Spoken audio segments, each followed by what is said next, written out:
تو امت کا ایک شعور جاگے اور انتظامیہ سے کہوں گا عورتوں کے لیے بھی نظم کرے، چونکہ نماز جمعہ کے اندر سب سے افضل اعمال میں سے ایک سب سے عظیم عمل ہے۔ نماز جمعہ ہوا، سورۃ الکہف ہوا، دعا کی شکل میں ہوا، نبی پہ درود ہوا، اور کیا کرنا ہے جمعہ کی نماز میں اور کیا نہیں کرنا ہے وہ باتیں بھی دیکھی تاکہ جمعے کا ہم فائدہ اٹھائیں۔ تو اللہ رب العزت سے ہم دعا کرتے رہیں کہ اللہ تعالیٰ ایسی جو فضیلت ہے، جو ساعت ہے، جو گھڑیاں، جو مہینے، جو دن، جس کو تو نے فضیلت کچھ راتوں کو اور کچھ دن کو دیے، ان دن اور راتوں کی فضیلت اور ان گھڑیوں کی فائدہ اٹھانے کی ہم کو توفیق عطا فرمائے، چاہے وہ راتوں کی شکل میں، چاہے شب قدر کا معاملہ ہو، یا دن کی شکل میں، چاہے وہ ذی الحجہ کے ابتدائی 10 دن کا معاملہ ہو، یا اسی طرح جو ہے ہفتے کے اندر دنوں کے اعتبار سے جمعے کا معاملہ ہو، یا مہینوں کے اعتبار سے رمضان کا معاملہ ہو۔ اللہ ہمیں توفیق دے کہ ان دن، رات اور مہینوں اور جو ہے ساعت اور گھڑیوں کا جو ہم فائدہ اٹھا سکے یا اللہ۔ اور اللہ تبارک تعالیٰ سے آپ دعا کرے کثرت سے کہ اللہ ہمیں ان دنوں، ان گھڑیوں کے فائدے کے ساتھ ساتھ اس چیز کی توفیق دے کہ ہم گناہ کبیرہ سے ہم بچتے رہے، کیونکہ گناہ کبیرہ سے بچنا بھی بے انتہا بہرحال ضروری ہے، ورنہ پھر وہ اعمال جو صغائر کو مٹاتے ہیں وہ تو کریں گے، لیکن کبائر ہونے کی وجہ سے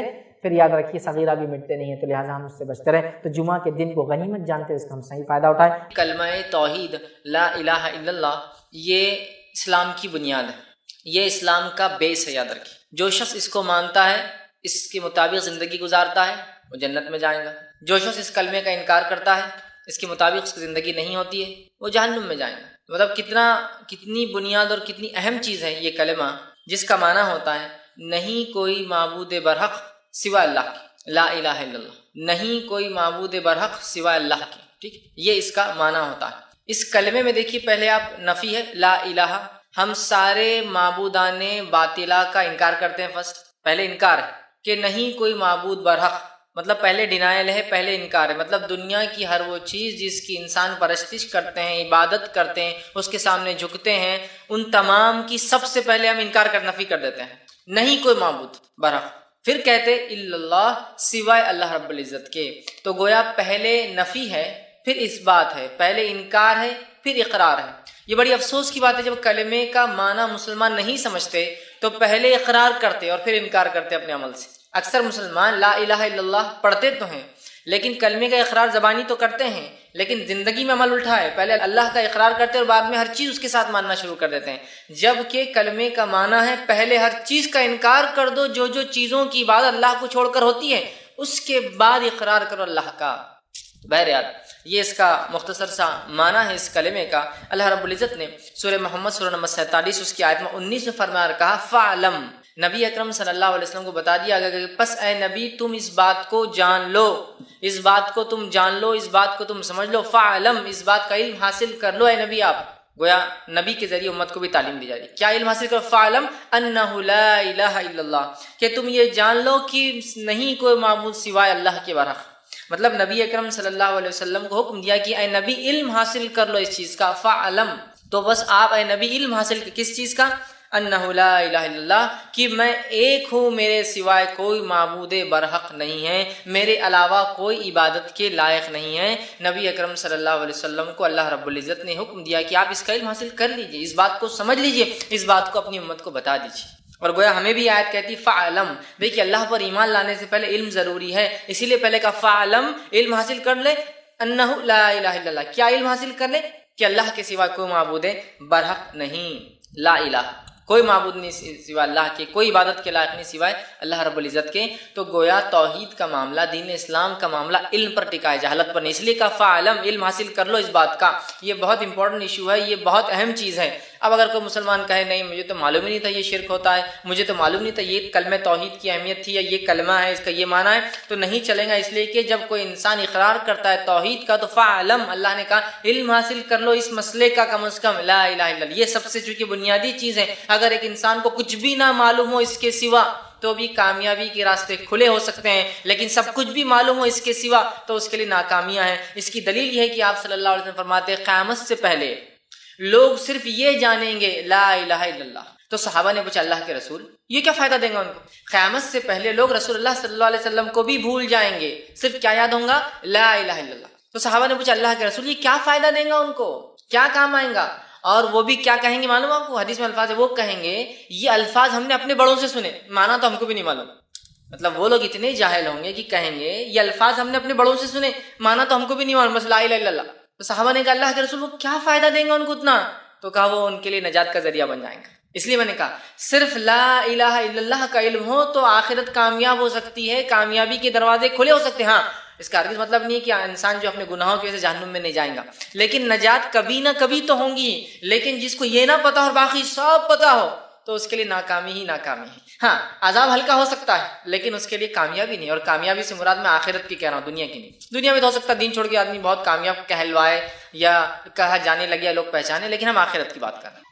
تو اگر لا الہ الا اللہ کا بھی علم ہو جائے تو وہ کامیاب ہو سکتا ہے صرف، لیکن اگر یہ علم نہ اور باقی سب بھی ہو تو انسان ناکام ہو جاتا ہے۔ یہ بات بہت اہم ہے اور اس کلمے کو ہم کو یقینی طور سے سمجھنا ہے۔ یہ کلمہ دین اسلام کی روح ہے، یاد رکھیے۔ اب آپ کہیں گے محمد رسول اللہ میں نے کیوں غائب کر دیا اس میں سے؟ میرا عنوان چونکہ ایک وسیع ہے، میں آدم علیہ السلام سے لے کر آسمان تک آ رہا ہوں، ہر دور میں انبیاء کے نام بدلتے رہے، کلمے کی شروعات وہی لا الہ الا اللہ۔ آدم نے بھی لا الہ الا اللہ کہا، نوح نے بھی لا الہ الا اللہ کہا، صالح نے بھی لا الہ الا اللہ کہا، ہود علیہ السلام نے بھی لا الہ الا اللہ کہا۔ تمام انبیاء علیہ الصلوۃ والسلام جتنے آئے سب کی دعوت لا الہ الا اللہ ہی تھی۔ اس کے بعد وقت اور زمانے کے نبی کے اعتبار سے، وہ نبوت کے اعتبار سے موسیٰ رسول اللہ تھے، کبھی ابراہیم رسول اللہ تھے، کبھی نوح رسول اللہ تھے، کبھی صالح رسول اللہ تھے، کبھی ہود رسول اللہ تھے، وہ بدلتا رہا، لیکن اصل جو چیز رہی جو اہم ہے وہ ہے لا الہ الا اللہ۔ اور چونکہ ہم آخری نبی کی امتی ہے تو ہمارے لیے محمد رسول اللہ اس میں اضافہ ہوتا ہے، ورنہ یہ جملہ لا الہ الا اللہ، یہ کلمہ توحید، یہ شروع آدم علیہ السلام سے یہی رہا محمد صلی اللہ علیہ وسلم تک۔ اسی لیے ہم کلمہ توحید میں صرف اتنا جملہ لائے، ورنہ آپ کہیں گے محمد رسول اللہ کیوں غائب کر دیا؟ چونکہ ہم جب دوسرے انبیاء کی بات کریں گے تو پھر وہاں محمد رسول اللہ کی بات نہیں آئیں گی صلی اللہ علیہ وسلم۔ تو اصل کلمہ جو اہم ہے وہ ہے کلمہ توحید، وہ ہے لا الہ الا اللہ۔ کلمہ طیبہ، اس کی فضیلت لا الہ الا اللہ کی کیا ہے، آج میں کچھ باتیں آپ کے سامنے رکھنے کی جو ہے بہرحال کوشش کروں گا۔ اور یہ اتنی اہم چیز ہے کہ اللہ رب العزت نے جب آدم علیہ السلام کو بنایا اور انسانوں کو دنیا میں بھیجنا چاہا تو ان انسانوں کو جو پہلی تعلیم اللہ رب العزت نے دی وہ تعلیم بھی کیا تھی؟ لا الہ الا اللہ۔ آپ کہیں گے یہ تعلیم کب ملی ہم کو؟ آئیے اس واقعے کو ہم یاد کرتے ہیں جس کو عہد الست کے نام سے ہم پہچانتے ہیں۔ اللہ رب العزت فرماتا ہے سورہ اعراف سورہ نمبر 7 اس کی آیت نمبر 172 میں اللہ فرماتا ہے، اس کو عہد الست کہتے ہیں۔ ایک وعدہ تھا جو ہم نے اللہ سے کیا تھا اور وہ عالم ارواح، مطلب ہم حقیقی اس میں نہیں تھے، روح کے شکل میں تھے۔ یہ کب ہوا؟ آئیے سورہ اعراف میں اللہ رب العزت فرماتا اور کہتا ہے وَإِذْ أَخَذَ رَبُّكَ مِن بَنِي آدَمَ مِن ظُهُورِهِمْ ذُرِّيَّتَهُمْ وَأَشْهَدَهُمْ عَلَىٰ أَنفُسِهِمْ أَلَسْتُ بِرَبِّكُمْ قَالُوا بَلَىٰ شَهِدْنَا۔ اللہ رب العزت فرماتا اور کہتا ہے وَإِذْ أَخَذَ رَبُّكَ، اور تم یاد کرو جب تمہارے رب نے نکالا آدم کی پشت سے اس کی پوری ذریت جو دنیا میں آنے والی ہے۔ ایک مقام تھا عالم ارواح جس کو کہتے ہیں، ایک مقام تھا، اللہ رب العزت نے آدم علیہ السلام کو بلایا اور ان کی پشت پیٹھ پر ہاتھ پھیرا تو سارے ہی اولادیں جو ان سے پیدا ہونے والی تھی نکل کر آ گئی اور کھڑے ہو گئی، اور اسی شکل میں حدیث میں آتا جس شکل میں دنیا میں آج ہم ہیں، سب کھڑے ہو گئے۔ پورے لوگ انسان جو آدم علیہ السلام سے پیدا ہونے والے تھے، آدم علیہ السلام کے بعد سے لے کر آخری بچہ جو دنیا میں آنے والا ہے، سب کو اللہ نے نکالا۔ ذریتہم، ساروں کو نکالا ان کی پیٹھ سے، اور کہا واشہدہم، اور پھر ان سے گواہی دلائی اور ان سے پوچھا علی انفسہم، تاکہ وہ گواہ رہے اپنی نفسوں پر روز قیامت، خود سیلف وٹنس بنے اپنے آپ پر۔ کیا پوچھا ان سے؟ الستُ بربکم، کیا میں تمہارا رب نہیں ہوں؟ اس کو عہد الست اس لیے کہتے ہیں، الست بربکم، کیا میں تمہارا رب نہیں ہوں؟ تو ساروں نے کہا، ہم لوگوں نے، بلا شہدنا، ہم سب نے گواہی دی تھی وہاں اللہ ہاں تو ہی رب ہے۔ کافر ہو، فاسق ہو، فاجر ہو، نبی ہو، رسول ہو، نیک ہو، صالح ہو، شہداء ہو، ولی ہو، سب جمع تھے ایک جگہ، چور ہو، اچکا ہو، زانی ہو، ڈاکو، جیسے بنے سب جمع تھے۔ سب کو اللہ نے پوچھا کیا میں تمہارا رب نہیں ہوں؟ ہم سب نے گواہی دی۔ تو گویا اللہ رب العزت نے جو سب سے پہلی گواہی ہم سے لی، ہم کو اپنے خلاف وٹنس بنایا، وہ کیا تھی؟ اللہ ایک۔ الستُ بربکم، کیا میں، تو اسی لیے عہد الست کہتے ہیں اس کو، کیا میں تمہارا رب نہیں ہوں؟ ہم سب نے کہا ہاں اللہ تو ہمارا رب ہے۔ تو گویا کلمہ توحید کی اہمیت تو یہ ہے کہ ہم سب سے گواہی وہاں لے لی گئی اس تعلق سے۔ اور اس تعلق سے ایک حدیث بھی آتی ہے جو مسند احمد کے زوائد میں جمع کی گئی ہے۔ حدیث کے الفاظ اس طرح سے ہیں کہ اللہ تبارک و تعالیٰ نے، آپ سے فرماتے، آدم علیہ الصلوۃ والسلام کے پیٹھ پر ہاتھ پھیرا۔ اس آیت کی تفسیر میں بات آ رہی ہے، پیٹھ پر ہاتھ پھیرا تو قیامت تک پیدا ہونے والی ساری روحیں نکل کر آ گئی، سب جو پیدا ہونے والے تھے سب نکل کر ہم سب آ گئے. تو ان کی الگ الگ جماعتیں جو ہے متفرق کر دی گئی. انبیاء کی جماعت، کافروں کی جماعت، شہداء کی جماعت، ولیوں کی جماعت، صالحین کی جماعت. اللہ نے سب کو الگ کر دیا، اور مسلمان کافر سب کو، نیکوکار بدکار سب کو الگ الگ کر دیا. پھر ہر ایک کی ویسی ہی صورتیں بنائی جیسی دنیا میں بنائی گئی ہے. مطلب ہم وہاں اسی صورت میں تھے جیسی صورت میں آ جائیں ہم سب کو بنایا گیا. اس کے بعد آپ سے فرماتے ہیں اور جیسی دنیا میں بنائی جو ہے منظور تھی، پھر ہر ایک کو بولنے کی قوت عطا کی اور ہر ایک کو بولنے کی قوت دی کہ تم بولو. اس کے بعد اللہ نے سوال کیا، الست بربکم، کیا میں تمہارا رب نہیں ہوں؟ تو پھر آپ سے فرماتے ہیں کیا میں تمہارا رب نہیں ہوں؟ سب نے کہا آپ ہمارے رب، وہ مالک، وہ مختار ہیں. اللہ تعالیٰ نے فرمایا ساتوں آسمانوں، ساتوں زمینوں اور تمہارے باپ آدم کو تم پر گواہ بناتا ہوں. ساتوں آسمان اور ساتوں زمین اور آدم علیہ السلام، تم تین لوگ ان پر گواہ رہنا کہ ان سب نے کہا کہ میں ان کا رب ہوں. تو یہ سب گواہ بن گئے، زمین بن گئی، آسمان بن گئے اور آدم علیہ السلام بن گئے. تو آپ نے کہا باپ کو تم پر گواہ بناتا ہوں کہ تم نے میری ربوبیت کا اقرار کر لیا ہے. ایسا نہ ہو کہ تم کہنے لگو ہمیں خبر ہی نہ تھی. ایسا نہ ہو کہ تم دنیا میں جاؤ اور آ کر پھر مجھ سے کہو کہ ہم کو تو معلوم ہی نہیں ہوا، اور پھر فرمایا اللہ رب العزت خبر نہ تھی کہ ہم نے اس سے ناواقف تھے. اعلموا انہ لا الہ غیری. تو اس کے بعد آپ فرماتے ہیں یقیناً تم جان لو کہ میرے علاوہ کوئی تمہارا عبادت کا مستحق نہیں ہے. اللہ نے ان سے یہ کہا کہ ایسا نہ دنیا میں جاؤ منمانی کرو، جی کراؤ، پھر مرنے کے بعد اٹھائے جاؤ گے تو کہو اللہ ہم کو تو پتہ ہی نہیں تھا تو رب ہے. تو لہٰذا ان سے گواہی لی اور انہیں کہا گیا علمو، تم جان لو اس بات کو کہ میں ہی صرف تمہارا رب ہوں. ہم سب نے روز عالم ارواح میں دنیا میں آنے سے پہلے گواہی دی اللہ تمہارا رب ہے. پھر آپ فرماتے ہیں میری عبادت کے علاوہ تمہاری اللہ نے فرمایا علاوہ کوئی عبادت کا مستحق نہیں، اور نہ میرے علاوہ کوئی رب ہے. میرے ساتھ کسی کو بھی شریک نہ کرنا. اس قول و قرار کے یاد دلانے کے لیے میں تمہارے پاس انبیاء اور رسول بھی بھیجوں گا. یہ عہد الست کہ ہم عالم ارواح میں ہم نے کہا، ہماری روحوں کو یہ گواہی یاد ہے لیکن ہمارے ذہن بھول چکے ہیں. تو اللہ رب العزت نے فرمایا کہ میں تمہارے جانے کے بعد پھر ریمائنڈر کے لیے نبیوں کو بھیجوں گا، رسولوں کو بھیجوں گا، کتابیں بھی اتاروں گا تاکہ یہ میسج وقتاً فوقتاً، یہ پیغام وقتاً فوقتاً لا الہ الا اللہ کا ریپیٹ ہوتا رہے تم انسانوں کے سامنے. تو میں جو ہے کتابیں اتاروں گا. اور سب نے اس کا قرار کیا اور کہا، ہم سب نے کہا تھا وہاں اللہ کے رسول فرماتے ہیں لا الہ لنا غیرک، اے اللہ ہمارے لیے تیرے سوائے کوئی معبود نہیں. اللہ نے سوال کیا، ہم نے جواب دیا. اللہ نے کہا میرے علاوہ کوئی معبود نہیں. ہم نے کہا ہاں اللہ تیرے علاوہ کوئی معبود برحق نہیں، ٹھیک ہے، عبادت کا کوئی مستحق نہیں ہے. اور یہ مسند احمد کے زوائد میں روایت آتی ہے کہ ہم سب نے وہاں گواہی دی تھی لیکن دنیا میں آنے کے بعد ہم لوگ جو ہے اس چیز کو بھول گئے. یاد رکھیے، تو یہ بڑی اہم بات ہے، یاد رکھیے. اور اللہ رب العزت نے اس بات کو قرآن میں یوں بھی دہرایا، سورہ انبیاء سورہ نمبر 21 اس کی آیت نمبر 25 میں، اور فرمایا اور کہا وما ارسلنا من قبلک من رسول الا نوحی الیہ انہ لا الہ الا انا فاعبدون. کہ آپ کو فرمایا گیا اور کہا گیا وما ارسلنا من قبلی، اے نبی آپ سے پہلے کوئی رسول ایسے نہیں آئے جن کی طرف ہم نے یہ وحی نہ کی ہو لا الہ الا، ٹھیک، کہ ہم نے یہ گواہی یہ وحی نہ کی ہو انہ لا الہ الا، کہ اس اللہ کے سوا کوئی معبود برحق نہیں، کوئی عبادت کے لائق نہیں. انا فاعبدون، تو تم صرف اور صرف میری ہی عبادت کرو. یہ پیغام دے کے پھر انبیاء اور رسول جو ہے آتے رہے اور ساروں کا پیغام یہی تھا لا الہ الا اللہ. اب لا الہ الا اللہ تو یہ ایک چیز تھی جو کبھی نہیں بدلی. انبیاء کے اعتبار سے کلمے کا دوسرا حصہ پارٹ بدلتے رہا.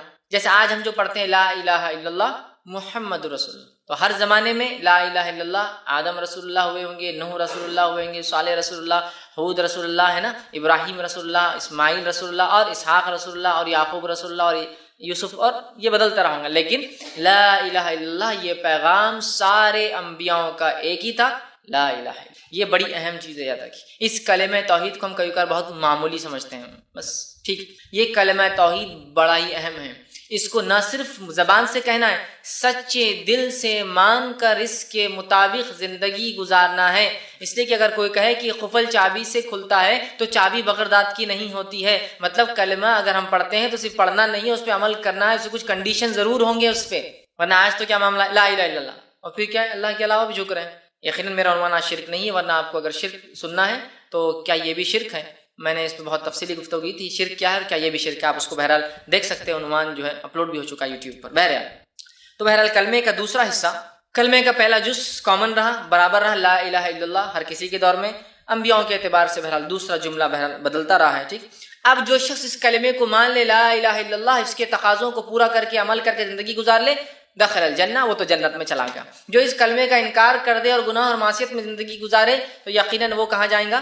جہنم اس کے لیے ہمیشہ کا عذاب ہوں گی۔ تو اس کلمے کی ذرا اہمیت ہی سمجھ لیں، اقرار کر لیا تو جنت واجب، انکار کر دیا تو جہنم واجب، اقرار کر لیا تو ہمیشہ کی نعمتیں، انکار کر دیا تو ہمیشہ کی آگ، بس اتنا سمجھ لیں آپ تو بات واضح ہو جائیں گی۔ کتنا اہم کلمہ ہے، کتنی اہم چیز ہے، اس کے کتنے تقاضے ہوں گے کہ جو جنت دلا رہا ہے اس کا انکار کرنے والا جہنم میں جا رہا ہے، تو یہ کلمہ کتنا اہم ہوگا۔ اس کو ہم معمولی اور مذاق نہ سمجھیں بلکہ اس کے تقاضوں کو سمجھ کے اپنے زندگیوں کو ہم جو ہے گزارنے کی کوشش کریں۔ اس لیے کلمے کا پڑھنا صرف پڑھنا نہیں، ہم جب کلمہ پڑھتے ہیں تو ہم اقرار کرتے ہیں کہ اللہ کی عبادت کریں گے، اس کی بندگی کریں گے، اس کے ساتھ کسی کو شریک نہیں کریں گے، جو وہ کہیں گا ہم کریں گے، جن چیزوں سے وہ روکیں گے ہم رک جائیں گے، جو وہ چاہیں گا اس کی چاہت ہماری چاہت، جو وہ نہ چاہیں گا اس کی جو چیز وہ چاہتا نہیں وہ ہماری جو ہے نا چاہت، ہماری ناپسند جو اس کی ناپسند، گویا ہم اپنے آپ کو سپرد کر دیتے کلمہ پڑھ کے اللہ کی جانب۔ لیکن افسوس کی بات ہے ہم میں سے اکثر مسلمان کلمہ تو پڑھتے ہیں یہی، لیکن اپنے نفس کو سپرد نہیں کرتے اللہ کی، بلکہ کلمہ پڑھنے کے بعد بھی اپنی نافرمانی اور اپنے تقاضوں کو اللہ کے سامنے رکھتے ہیں۔ بزنس کریں گے تو ایسا کیسے چلیں گے، یہ سب نہیں ہوگا،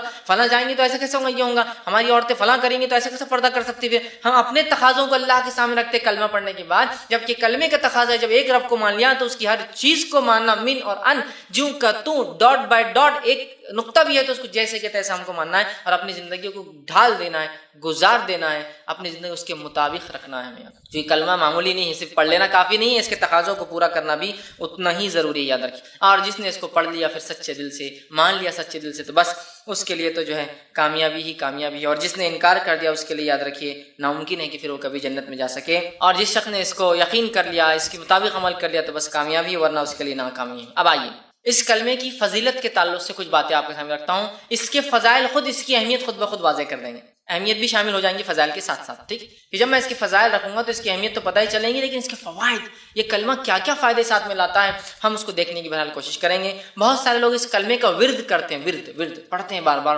لیکن افسوس کی بات ہے یہاں کلمہ بھی چالو ہے لا الہ الا اللہ، اور اسی کے بعد شرک بھی چالو ہے کنٹینیو۔ یہاں کلمہ پڑھے لا الہ الا اللہ اور پھر اللہ کے علاوہ کسی اور کو پکارا جا رہا ہے، یہاں کلمہ پڑھے لا الہ الا اللہ اور دوسروں کے معاملات پہ، دوسروں کی غیر شرعی باتوں پر بھی راضی ہے، یہاں کلمہ لا الہ الا اللہ، اور پھر یہاں اذان بھی ہو رہی ہے اور نماز کو نہیں جا رہے ہیں، عبادت کو نہیں جا رہے اور پڑھ رہے لا الہ الا اللہ۔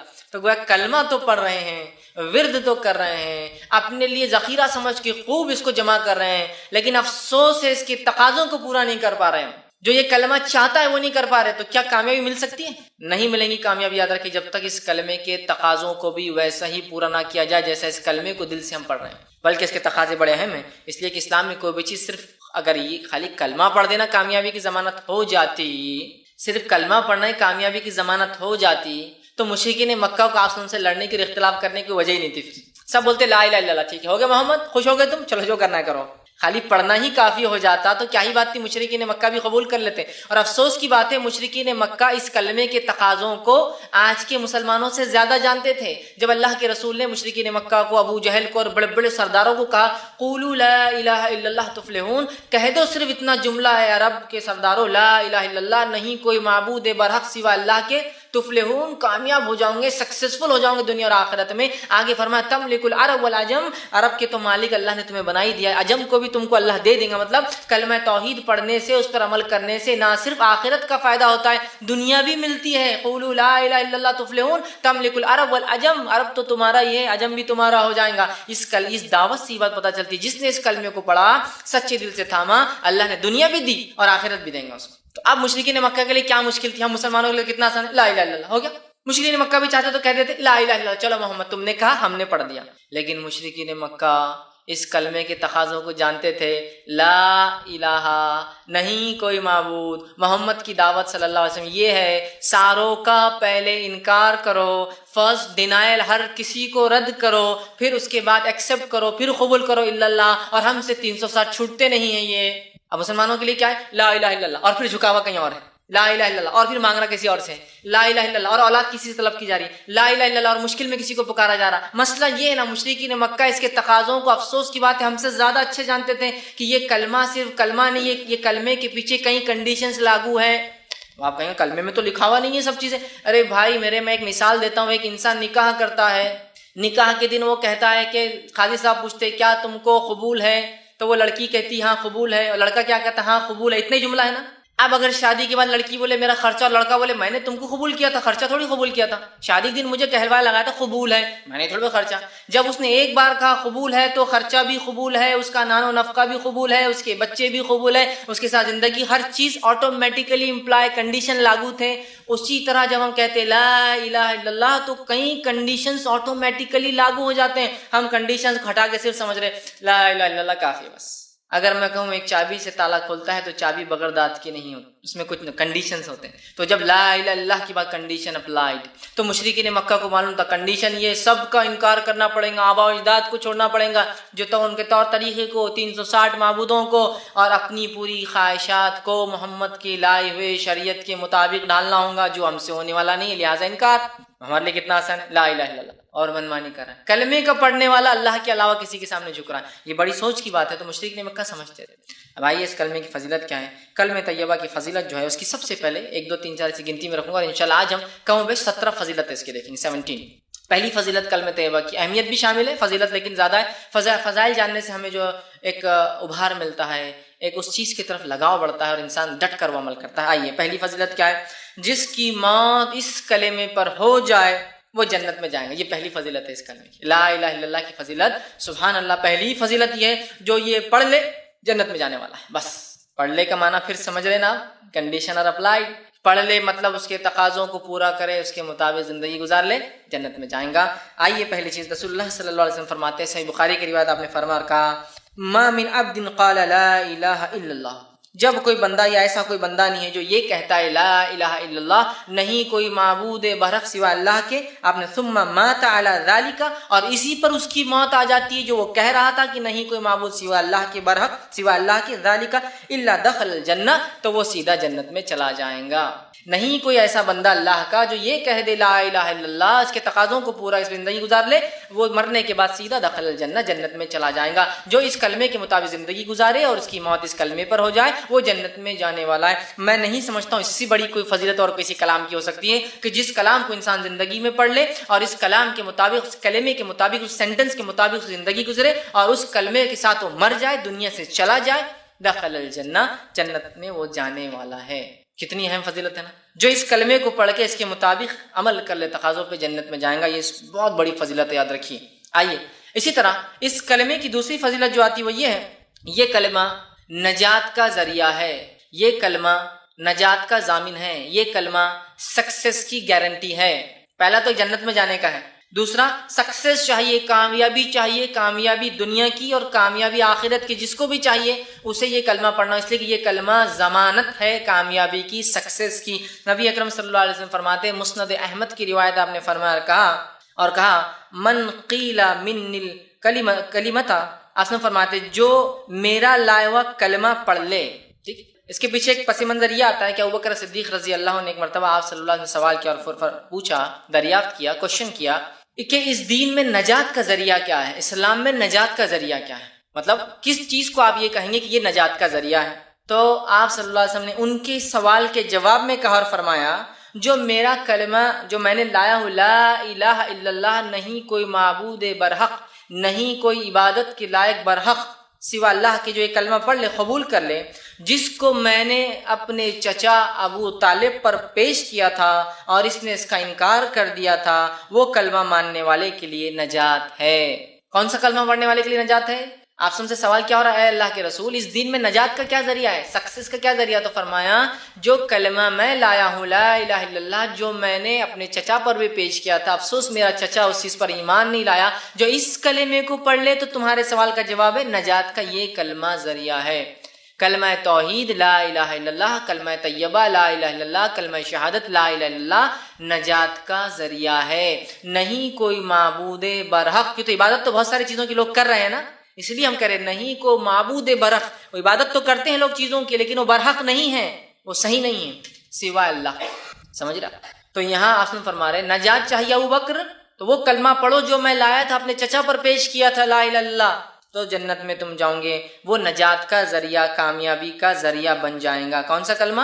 جو آپ صلی اللہ علیہ وسلم نے اپنے چچا کے اوپر جو ہے پیش کیا تھا، ٹھیک۔ اسی طرح اس کلمے کی تیسری فضیلت یہ آتی ہے کہ یہ کلمہ دنیا کی مصیبتوں سے نجات کا ذریعہ ہے، سبحان اللہ۔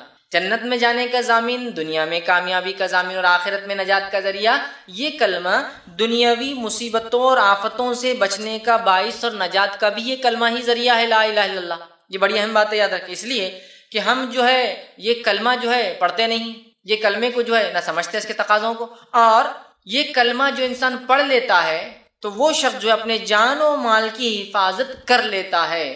مطلب دنیا میں جو مصیبتوں سے میں نے کہا نجات کا ذریعہ وہ یہ ہے کہ جو شخص یہ کلمہ پڑھتا ہے وہ اپنی جان و مال کو محفوظ کر لیتا ہے، لا الہ الا اللہ، نہیں کوئی معبود برحق سوا اللہ کے، الا اللہ فمن قالہ فقد اسم منی، جس نے یہ کہہ دیا اس نے اپنی جان اور مال مجھ سے بچا لیا۔ اس لیے میں کہہ رہا ہوں کلمہ توحید لا الہ الا اللہ پڑھنے والے کی جان اور مال محفوظ رہتی ہے، سمجھ رہا؟ جان اور مال اسی کیا ہوتی ہے؟ محفوظ رہتی جو کلمہ توحید کو پڑھتا ہے۔ اسی وجہ سے میں نے یہ بات لائی، ٹھیک؟ تو وہ اس نے میرے بچا لی، الا بحقی وحسابہ علی اللہ، اور حق کے ساتھ ہم ان کی جان نہیں لے سکتے، اور اگر ان کے دل میں کچھ غیر غلط ہوگا تو اللہ کے پاس ان کا معاملہ ہے، ہم اس معاملے میں گرفت نہیں ہوتی۔ مطلب اگر کسی کے دل میں کچھ چھپا ہو، کوئی منافق ہو تو وہ تو اس کا معاملہ ہے، ورنہ ہمارا تو معاملہ ختم ہو۔ تو گویا کلمہ توحید لا الہ الا اللہ پڑھنے سے دنیا میں مصیبتوں اور پریشانیوں سے اور قتل و غارتگی سے انسان بچتا ہے۔ چوتھا فائدہ اور فضیلت اس کلمہ توحید کی وہ یہ ہے، یہ کلمہ طیبہ جو ہے یہ جڑ ہے اور باقی سارے اعمال جو ہے وہ شاخیں ہیں۔ کلمہ طیبہ اسلام کی ایکچوئل جڑ ہے۔ اسلام اگر ایک جھاڑ ہے تو کلمہ طیبہ لا الہ الا اللہ جڑ ہے، روٹس ہے، اور اس کے بعد جتنے عمل، نماز، روزہ، زکوٰۃ، حج، اچھائی کا حکم دینا، برائی سے روکنا، صدقات اور خیرات کرنا اور نیکی کرنا اور جہاد کرنا اور جو کچھ ساری چیز کی شاخیں ہیں، تو کلمہ طیبہ جڑ ہے، روٹ ہے، اور باقی سارے اعمال جو زندگی میں آپ اور میں کرتے اسلام جو حکم دیتا ہے وہ سب کیا ہے؟ برانچز ہے، اس کی شاخیں ہیں اس کی۔ تو روٹ بہت ضروری اچھی ہو، ہماری مضبوط ہو۔ تو آئیے ہم دیکھتے ہیں، اس لیے کہ آپ صلی اللہ علیہ وسلم نے جو ہے حدیث میں فرمایا کہ یہ روٹ ہے جو میں بیان کر رہا تھا، یہ اس کی جڑ ہے اسلام کی۔ اس کے تعلق سے حدیث صحیح بخاری کی روایت آپ نے فرمایا اور کہا ایمان کی 70 سے زیادہ شاخیں ہیں، ان میں سب سے بہترین شاخ لا الہ الا اللہ ہے، اور سب سے چھوٹی شاخ راستے سے تکلیف دہ چیز کو ہٹانا ہے، اور شرم و حیا بھی ایمان کی ایک شاخ ہے۔ کیا فرمایا؟ ایمان کی 70 سے زیادہ برانچز ہے، ایک روایت میں 77 تک ہے، 70 سے زیادہ 77 برانچز ہے۔ سب سے افضل برانچ اس کی سب سے اعلیٰ ہے لا الہ الا اللہ، اور سب سے ادنا ہے راستے سے تکلیف دہ چیز کو ہٹانا۔ تو گویا لا الہ الا اللہ جڑ ہے اور باقی تمام چیزیں کیا ہے؟ وہ اس کی شاخیں ہیں، یاد رکھیں۔ لا الہ الا اللہ کیا ہے؟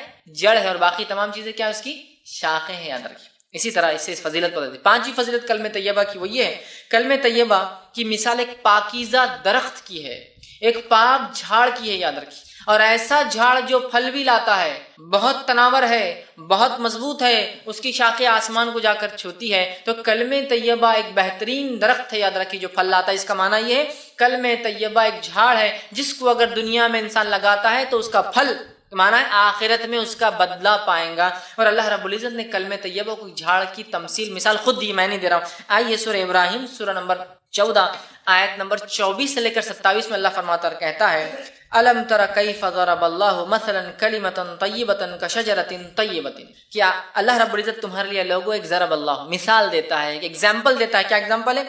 کہ ایگزامپل ہے مثلا کلمۃ طیبۃ کشجرۃ، کہ کلمہ طیبہ کی لا الہ الا اللہ کی مثال ہے جیسے کہ ایک پاکیزہ جھاڑ، مطلب اس کے اپیرنس سے بھی وہ خوبصورت دکھتا ہے۔ ایک کاٹے جھاڑ کو آپ پاکیزہ جھاڑ نہیں کہیں گے، ایک بدبو دار جھاڑ کو آپ پاکیزہ جھاڑ نہیں کہیں گے، ایک بدنما جھاڑ کو آپ پاکیزہ جھاڑ نہیں کہیں گے، ہے نا، ایک ہلکا زمین پہ بالکل ایک دم گرنے پہ ایسے جھاڑ کو آپ پاکیزہ نہیں کہیں گے۔ تو اللہ فرما رہا ہے الم تر کیف، اللہ تمہارے لیے لوگوں کیسی مثال دے رہا ہے، سنو، ضرب اللہ مثلا کلمۃ، تمہارے لیے مثال ہے کلمہ طیبہ کی، کشجرۃ طیبۃ، ایک پاکیزہ جھاڑ کی ہے، اصلها ثابت وفروها فی السماء، جس کی زمین میں جڑیں دھسی ہوئی ہے، مضبوطی سے گڑی ہے، اور جس کی شاخیں فروها فی السماء، آسمان کو چھوتی جائے گی۔ سبحان اللہ، کیا جھاڑ ہے! جو لوگ کاشتکاری کرتے ہیں ایسے جھاڑ کو دیکھ کر کتنی خوشی ہوتی ہے نا کسی بھی انسان کو۔ کاشتکاری نہیں بھی کرتے ہیں، آپ راستے سے جا رہے ہو، بڑا جھاڑ دکھتا ہے، بہت جڑیں اور خوب اونچی شاخیں، تو آپ بھی 2 منٹ گاڑی روک کے بولتے ہیں کیا بہترین جھاڑ ہے۔ تو کہا کلمہ طیبہ ایک ایسا پاکیزہ جھاڑ ہے جس کی جڑیں مضبوط ہے، جس کی شاخیں آسمان کو فروها فی السماء تؤتی اکلها کل حین باذن ربها، اور اپنے رب کے حکم سے ہر موسم میں ہر بار پھل بھی لاتا ہے۔ ایک بہت بڑا جھاڑ بغیر پھل کے ہو تو کیا فائدے کا؟ آپ خود بولتے ہیں یار کھیت کا بہت حصہ ویسٹ کرا، اٹھا کے پھینک ڈالو۔ تو کلمہ طیبہ ایک پاکیزہ جھاڑ ہے، جڑیں مضبوط، شاخیں آسمان کو چھوتی ہے، اور اپنے رب کے حکم سے ہر بار ہر موسم میں پھل لاتا ہے، کنٹینیوسلی فروٹ دینے والا جھاڑ ہے، کبھی بھی جاؤ اور آپ کو پھل مل جائیں گا۔ یہ کلمہ طیبہ سمجھیے آپ. ایک جھاڑ سے مثال جھاڑ کے کتنے فائدے اٹھاتے ہیں آپ. کچھ جھاڑ کو اگر پتے نہ ہو شاخیں نہ ہو تو آپ جڑ سے فائدے اٹھاتے ہیں, اس کی چھال سے فائدے اٹھاتے ہیں. کئی کھانوں میں چھالیں استعمال ہوتی ہے, کئی دواؤں میں چھالیں استعمال ہوتی ہے. اس کی شاخیں بڑی ہو تو آپ کاٹ سکتے ہیں, پھر وہ بڑھیں گی. اس کے پھل آتے ہیں تو اس جھاڑ کی آپ خدمت کریں گے, اس کے پھل سے آپ پیسہ کمائیں گے. کلمہ طیبہ سوائے نفع کے اور کچھ نہیں دینے والا ہے ہم کو. اس لیے جھاڑ کی مثال, چونکہ جھاڑ کا ہر پارٹ جو ہے نفع بخش ہوتا ہے. بتائیے آپ جھاڑ کا کون سا پارٹ نفع بخش نہیں؟ جڑیں نکل رہی ہے تو کبھی کوئی دانت اس سے مانج رہا ہے, کبھی کوئی دوا بن رہی ہے, کبھی کسی چیز میں استعمال ہو رہا ہے نا. کبھی چھالیں ہو رہی تو آپ کھانے میں ڈال رہے ہیں. دار چینی کیا ہے, وہ بھی ایک چھال ہے. بہت سے لوگ مختلف کھانے سے بناتے ہیں. لکڑی نکل جائے تو جلانے میں کام آتی ہے. کشتیاں بنتی ہے, دکان بنتے ہیں, گھر بنتے ہیں, مکان بنتے ہیں, سامان بنتا ہے. اگر پتے ہیں تو جانور ہمارے کھا کے فائدہ اٹھاتے ہیں. پھول لاتا ہے تو خوشبو ہوتی ہے, دوائیں بنتی ہے, کیا کچھ نہیں ہوتا. اس طرح پھل لاتا ہے تو پھل بیچ کے نفع کمایا جاتا, پھل کھا کے فائدہ اٹھایا جاتا. پھل سے بیج نکلتے, بیج سے اور جھاڑ لگایا جا سکتا ہے. جھاڑ کبھی بھی نفع بخش ہوتا ہے کسی بھی صورت میں. سوکھا جھاڑ بھی ٹوٹ کے پڑا ہے تو بھی کام کا, اس لیے جلانے میں کام آتا ہے. تو کلمہ طیبہ پڑھنے والے کو کبھی نقصان نہیں ہوگا, اس لیے کہ وہ ایک ایسی چیز کو مان رہا ہے جو ایسا درخت ہے جس کی زمین کے اندر جڑیں گڑی, آسمان کو اس کی شاخیں چھوتی ہے. اور خاص بات تو یہ ہے پھلدار بھی ہے. اگر اتنا بڑا درخت بھی پھل نہ لائے تو آدمی بولتا ہے اکھاڑ دو, دوسرا کچھ لگا تو چھوٹا پھلدار ہوگا. پھل بھی لاتا ہے ایوری سیزن, ہر موسم میں. آگے اللہ نے فرمایا باذن ربی, اللہ کے حکم سے لاتا ہے. وَيَضْرِبُ اللَّهُ الْأَمْثَالَ لِلنَّاسِ لَعَلَّكُمْ يَتَذَكَّرُونَ, اللہ ہے مسلمانوں, اے لوگوں تمہارے لیے مثال بیان کرتا ہے, ٹھیک ہے, تاکہ تم غور و فکر کرو, نصیحت حاصل کرو. یتذکرون, سوچو اس پر. کیسی مثال ہے کلمہ طیبہ کی. آئیے آگے. وَمَثَلُ كَلِمَةٍ خَبِيثَةٍ كَشَجَرَةٍ خَبِيثَةٍ اجْتُثَّتْ مِنْ فَوْقِ الْأَرْضِ مَا لَهَا مِنْ قَرَارٍ, اور کلمہ خبیثہ کی, لا الہ الا اللہ کے خلاف جتنے کلمے ہیں جو شیطان کی طرف سے ہوتے ہیں, اللہ نے فرمایا مَثَلُ كَلِمَةٍ خَبِيثَةٍ كَشَجَرَةٍ, کہ کلمہ شیطان کے کلام کی, کلمہ لا الہ الا اللہ کی جتنی باتیں اس کے علاوہ کہی جا رہی ہے ان کی مثال ایسی ہے. کشجرۃ خبیثۃ, اور بہت برے جھاڑ کی جس کو دیکھنا بھی نہیں. کشجرۃ طیب, اس کو دیکھنا بھی پسند ہے. کلمہ طیب, برا جھاڑ جس کو دیکھنا بھی ہے نا. کچھ جھاڑوں کو آپ کو دیکھتے لگتا ہے ان کو دیکھنا بھی اچھا نہیں, میں دیکھتے کاٹے آنکھ پیار, اتنا گندا جھاڑ ہے نا, تو بیکار جھاڑ ہے. تو کہا اس کی مثال بیکار جھاڑ کی ہے. اور آگے فرمایا اس کی جڑیں بھی اندر نہیں جاتی تھی, کھوکھلی پوری زمین پہ اکھڑی ہوئی, جس کو دیکھ کر ہی آپ کو لگ رہا ہے یہ کچھ ٹکنے والا جھاڑ نہیں ہے, زیادہ آندھی طوفان مصیبتوں میں کام نہیں آنے والا, اس کو سہارا لینا بولے تو یہ اپنے اوپر گرنے والا ہے. اور وہ خراب بھی نہیں ہے, وہ ایسا جھاڑ ہے کہ کبھی بھی گر سکتا ہے. آپ کو دیکھ کر اس کی جڑوں کی ڈھیل ایسا لگ رہا ہے کبھی بھی گر سکتا ہے. اللہ فرمایا ما لہا من قرار, رک بھی نہیں سکتا ہے. تو یہ یاد رکھیے, یہ دو کلام کی اللہ رب العزت نے جو ہے مثال دی. تو کلمہ طیبہ ایک ایسا جھاڑ ہے, لا الہ الا اللہ ایک ایسا جھاڑ ہے جس کی شکل, صورت, لذت, خوشبو اور نفع انسان اٹھا سکتا ہے, دیکھتے ہی سمجھ میں آ رہا ہے. دوسرا فائدہ, اس کی جڑیں زمین کے اندر مضبوطی سے جمی ہے, جس کی وجہ سے انسان کو پتا ہے کہ آندھی اور طوفانوں میں یہ جھاڑ ہماری مدد کرے گا, یہ ہم پر گرنے کے بدلے ہم اس کے سپورٹ میں جا سکتے ہیں. تیسرا فائدہ, اس کی شاخیں آسمانوں کو چھوتی ہے, بلند پھیلی ہوئی ہے, مطلب بہت بڑا جھاڑ ہے. اور چوتھی اور سب سے اہم چیز ہے, یہ جھاڑ پھل بھی لانے والا. یہ کلمے پہ جس نے عمل کیا آخرت میں فائدہ بھی اٹھا. یہ 4 فائدے ہوں گے اس کلام کو. اور شیطان کے کلمے کو ماننے کی بہرحال وہ بالکل غیر مضبوط, دیکھتے ہی گھن آنے والی ہے, کبھی بھی گر سکتا ہے, مطلب اس کو خود سپورٹ کی ضرورت ہے, یہ کوئی مضبوط جھاڑ نہیں. تو کلمہ طیبہ کو جس نے مان لیا ایک مضبوط جھاڑ کی اس کی مثال ہے. اور کلمہ طیبہ کے علاوہ جتنی چیزیں وہ بیکار ہے. چھٹا فائدہ, خبر میں استقامت, خبر میں مضبوطی دینے والے کلمے تھے. سبحان اللہ, مرنے کے بعد جو مر جائے اس سے پڑھ کے جنت میں جانے والا ہے, جو اس کے مطابق رہے, اپنی جان و مال کی حفاظت کر لی. اب خبر میں بھی مضبوطی, خبر میں اکیلے ہوں گے ہم, کیا ہوگا, ہے نا, اکیلے انسان. آئیے جو ہے مسند بزار کی یہ روایت ہے, ماں عائشہ رضی اللہ عنہا فرماتی ہے, آپ نے سوال کیا اللہ کے رسول, میں ایک کمزور عورت ہوں. عورتیں ویسے بھی کمزوری ہوتی ہے نا مردوں کے مقابلے میں. تو وہ فرماتی اور کہتی ہے, میں ایک عورت ہوں اور میں ضعیف ہوں اللہ کے رسول, میں کمزور ہوں, بہت ڈرتی ہوں, جلدی ڈر لگ جاتا ہے, جلدی پریشان ہو جاتی ہوں. عمر ہوتا ہے عورتوں میں صفت جلدی ڈر جاتی ہے, جلدی پریشان ہو جاتی ہیں. تو ماں عائشہ رضی اللہ عنہا نے بھی وہی سوال کیا اللہ کے رسول, میں ایک عورت ہوں, بہت جلدی پریشان ہو جاتی ہوں, اور جب جو ہے مرنے کے بعد خبر کے اندر جو ہے جب میں جاؤں گی اور منکر نکیر آئیں گے تو میرا کیا حال ہوگا, جبکہ میں اکیلے ہوں گی منو مٹی نیچے. آپ اندازہ لگائیے, یہ ایک ہال ہے, اس ہال سمجھو کہ رات میں پروگرام ہو رہا ہے, اور اللہ نہ کرے لائٹ چلی جائے, عورتیں بھی اوپر بیٹھی, اچانک لائٹ چلے گئی, اور باہر کوئی چاندنی رات بھی نہیں, بدلی آئے گی, بادل ہے خوب, اور لائٹ چلے جائے تو کیسی تھرتھراہٹ چھوٹ جاتی ہے. معلوم ادھر بھی عورتیں بیٹھی, ادھر بھی عورتیں بیٹھی, ادھر بھی مرد بیٹھے, ادھر بھی مرد بیٹھے, لیکن ادھر کا بیٹھنے والا آدمی ادھر والے کو چپک جاتا کر, ہے نا. لائٹ جاتے ہی ایک عورت دوسرے عورت کا ہاتھ پکڑ لیتی, وہ خود جھنڈلا کہہ رہے چھوڑو, ہم خود پریشان لائٹ جانے سے, ہے نا, خوف ڈر. حالانکہ ہم 100 لوگ بیٹھے ہیں, ہم 50 لوگ بیٹھے ہیں, اور لائٹ چلے اندھیرا ڈر. تو میں عائشہ کہتی اللہ کے رسول خبر منو مٹی نیچے ساتھ کوئی نہیں ہے, لوگوں نے مٹی ڈال دی تو ایک روشنی آنے کی بھی جگہ نہیں, ایک ٹمٹپانے والا چھوٹا دیا بھی نہیں ہے, اور میں ایک ضعیف کمزور عورت, اور جب منکر نکیر میرے سامنے آ جائیں گے اور آ کر پوچھیں گے من ربو کا, میں کیا جواب دوں گی؟ ایک روایت میں آتا صحابہ نے کہا اللہ کے رسول یہ منکر نکیر اتنی خوفزدہ حالت میں آئیں گے, زمین کو اپنے دانتوں سے پھاڑتے ہوئے آئیں گے, جن کے دانت بیلوں کی سینگوں کے اتنے ہوں گے, آنکھیں بڑی بڑی اور لال ہوں گی, اور گرجدار آواز میں زمین کو پھاڑ کر آئیں گے. اندازہ لگا کیسی مخلوق, اور کہیں گے من ربو کا, اور جن کی آواز کڑک کی بجلی جیسی ہوں گی. کڑک کی بجلی سے تو اچھے لوگ گھبرا جاتے جب بغیر کڑکے تو ہے نا, آواز کڑک کی بجلی کیسا من ربو کا. صحابہ نے کہا ہم تو پتھر کے بت بن جائیں گے, مٹی کے بت, مطلب ہماری تو کیفیت نہیں ہوگی بولنے کی.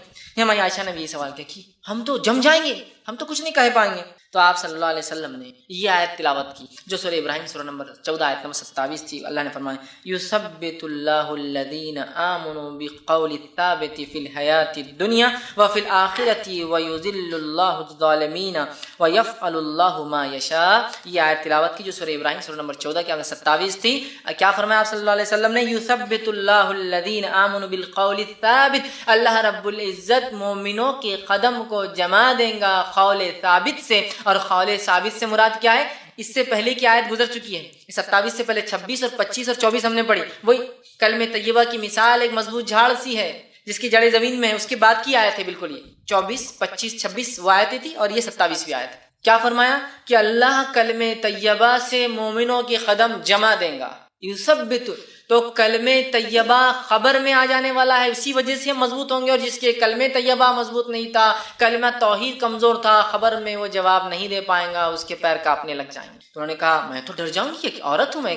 تو کہا یہ قول سے کلمہ طیبہ سے اللہ جنبی قول ثابت فی الحیات الدنیا, اور اس کلمے سے تمہیں صرف آخرت میں نہیں دنیا کی زندگی میں اللہ تمہیں جما دے گا, فی الآخرت اور آخرت کی زندگی میں جما دے گا. ویذل اللہ الظالمین, اور اللہ تعالیٰ ظالموں کو گمراہ کر دیتا ہے. ویفعل ما یشاء, اور اللہ جو چاہتا ہے وہ کرتا ہے. سبحان اللہ. کلمہ طیبہ ہی وہ کلمہ ہے جو قبر میں جمانے والا ہے. اس کے تقاضوں پر جس نے زندگی گزاری, جو یہ کلمہ چاہتا تھا وہ کیا, بس وہ تو کامیاب. قبر میں بھی یہ کلمہ فائدہ دینے والا ہے, اس بات کو یاد رکھیے. عثمان بن عفان رضی اللہ عنہ سے ایک روایت ہے, یہ جو سنن ابو داؤد کی روایت ہے, حضور صلی اللہ علیہ وسلم جو ہے میت کو دفنانے سے جب فارغ ہوتے تو وہاں ٹھہر جاتے اور کہتے اپنے بھائی کے استقامت کے لیے, اس کے قدم جمنے کے لیے, اس کے سوال جواب میں آسانی کے لیے, اور اس کے استغفار, اس کے لیے مغفرت کی دعا کرو.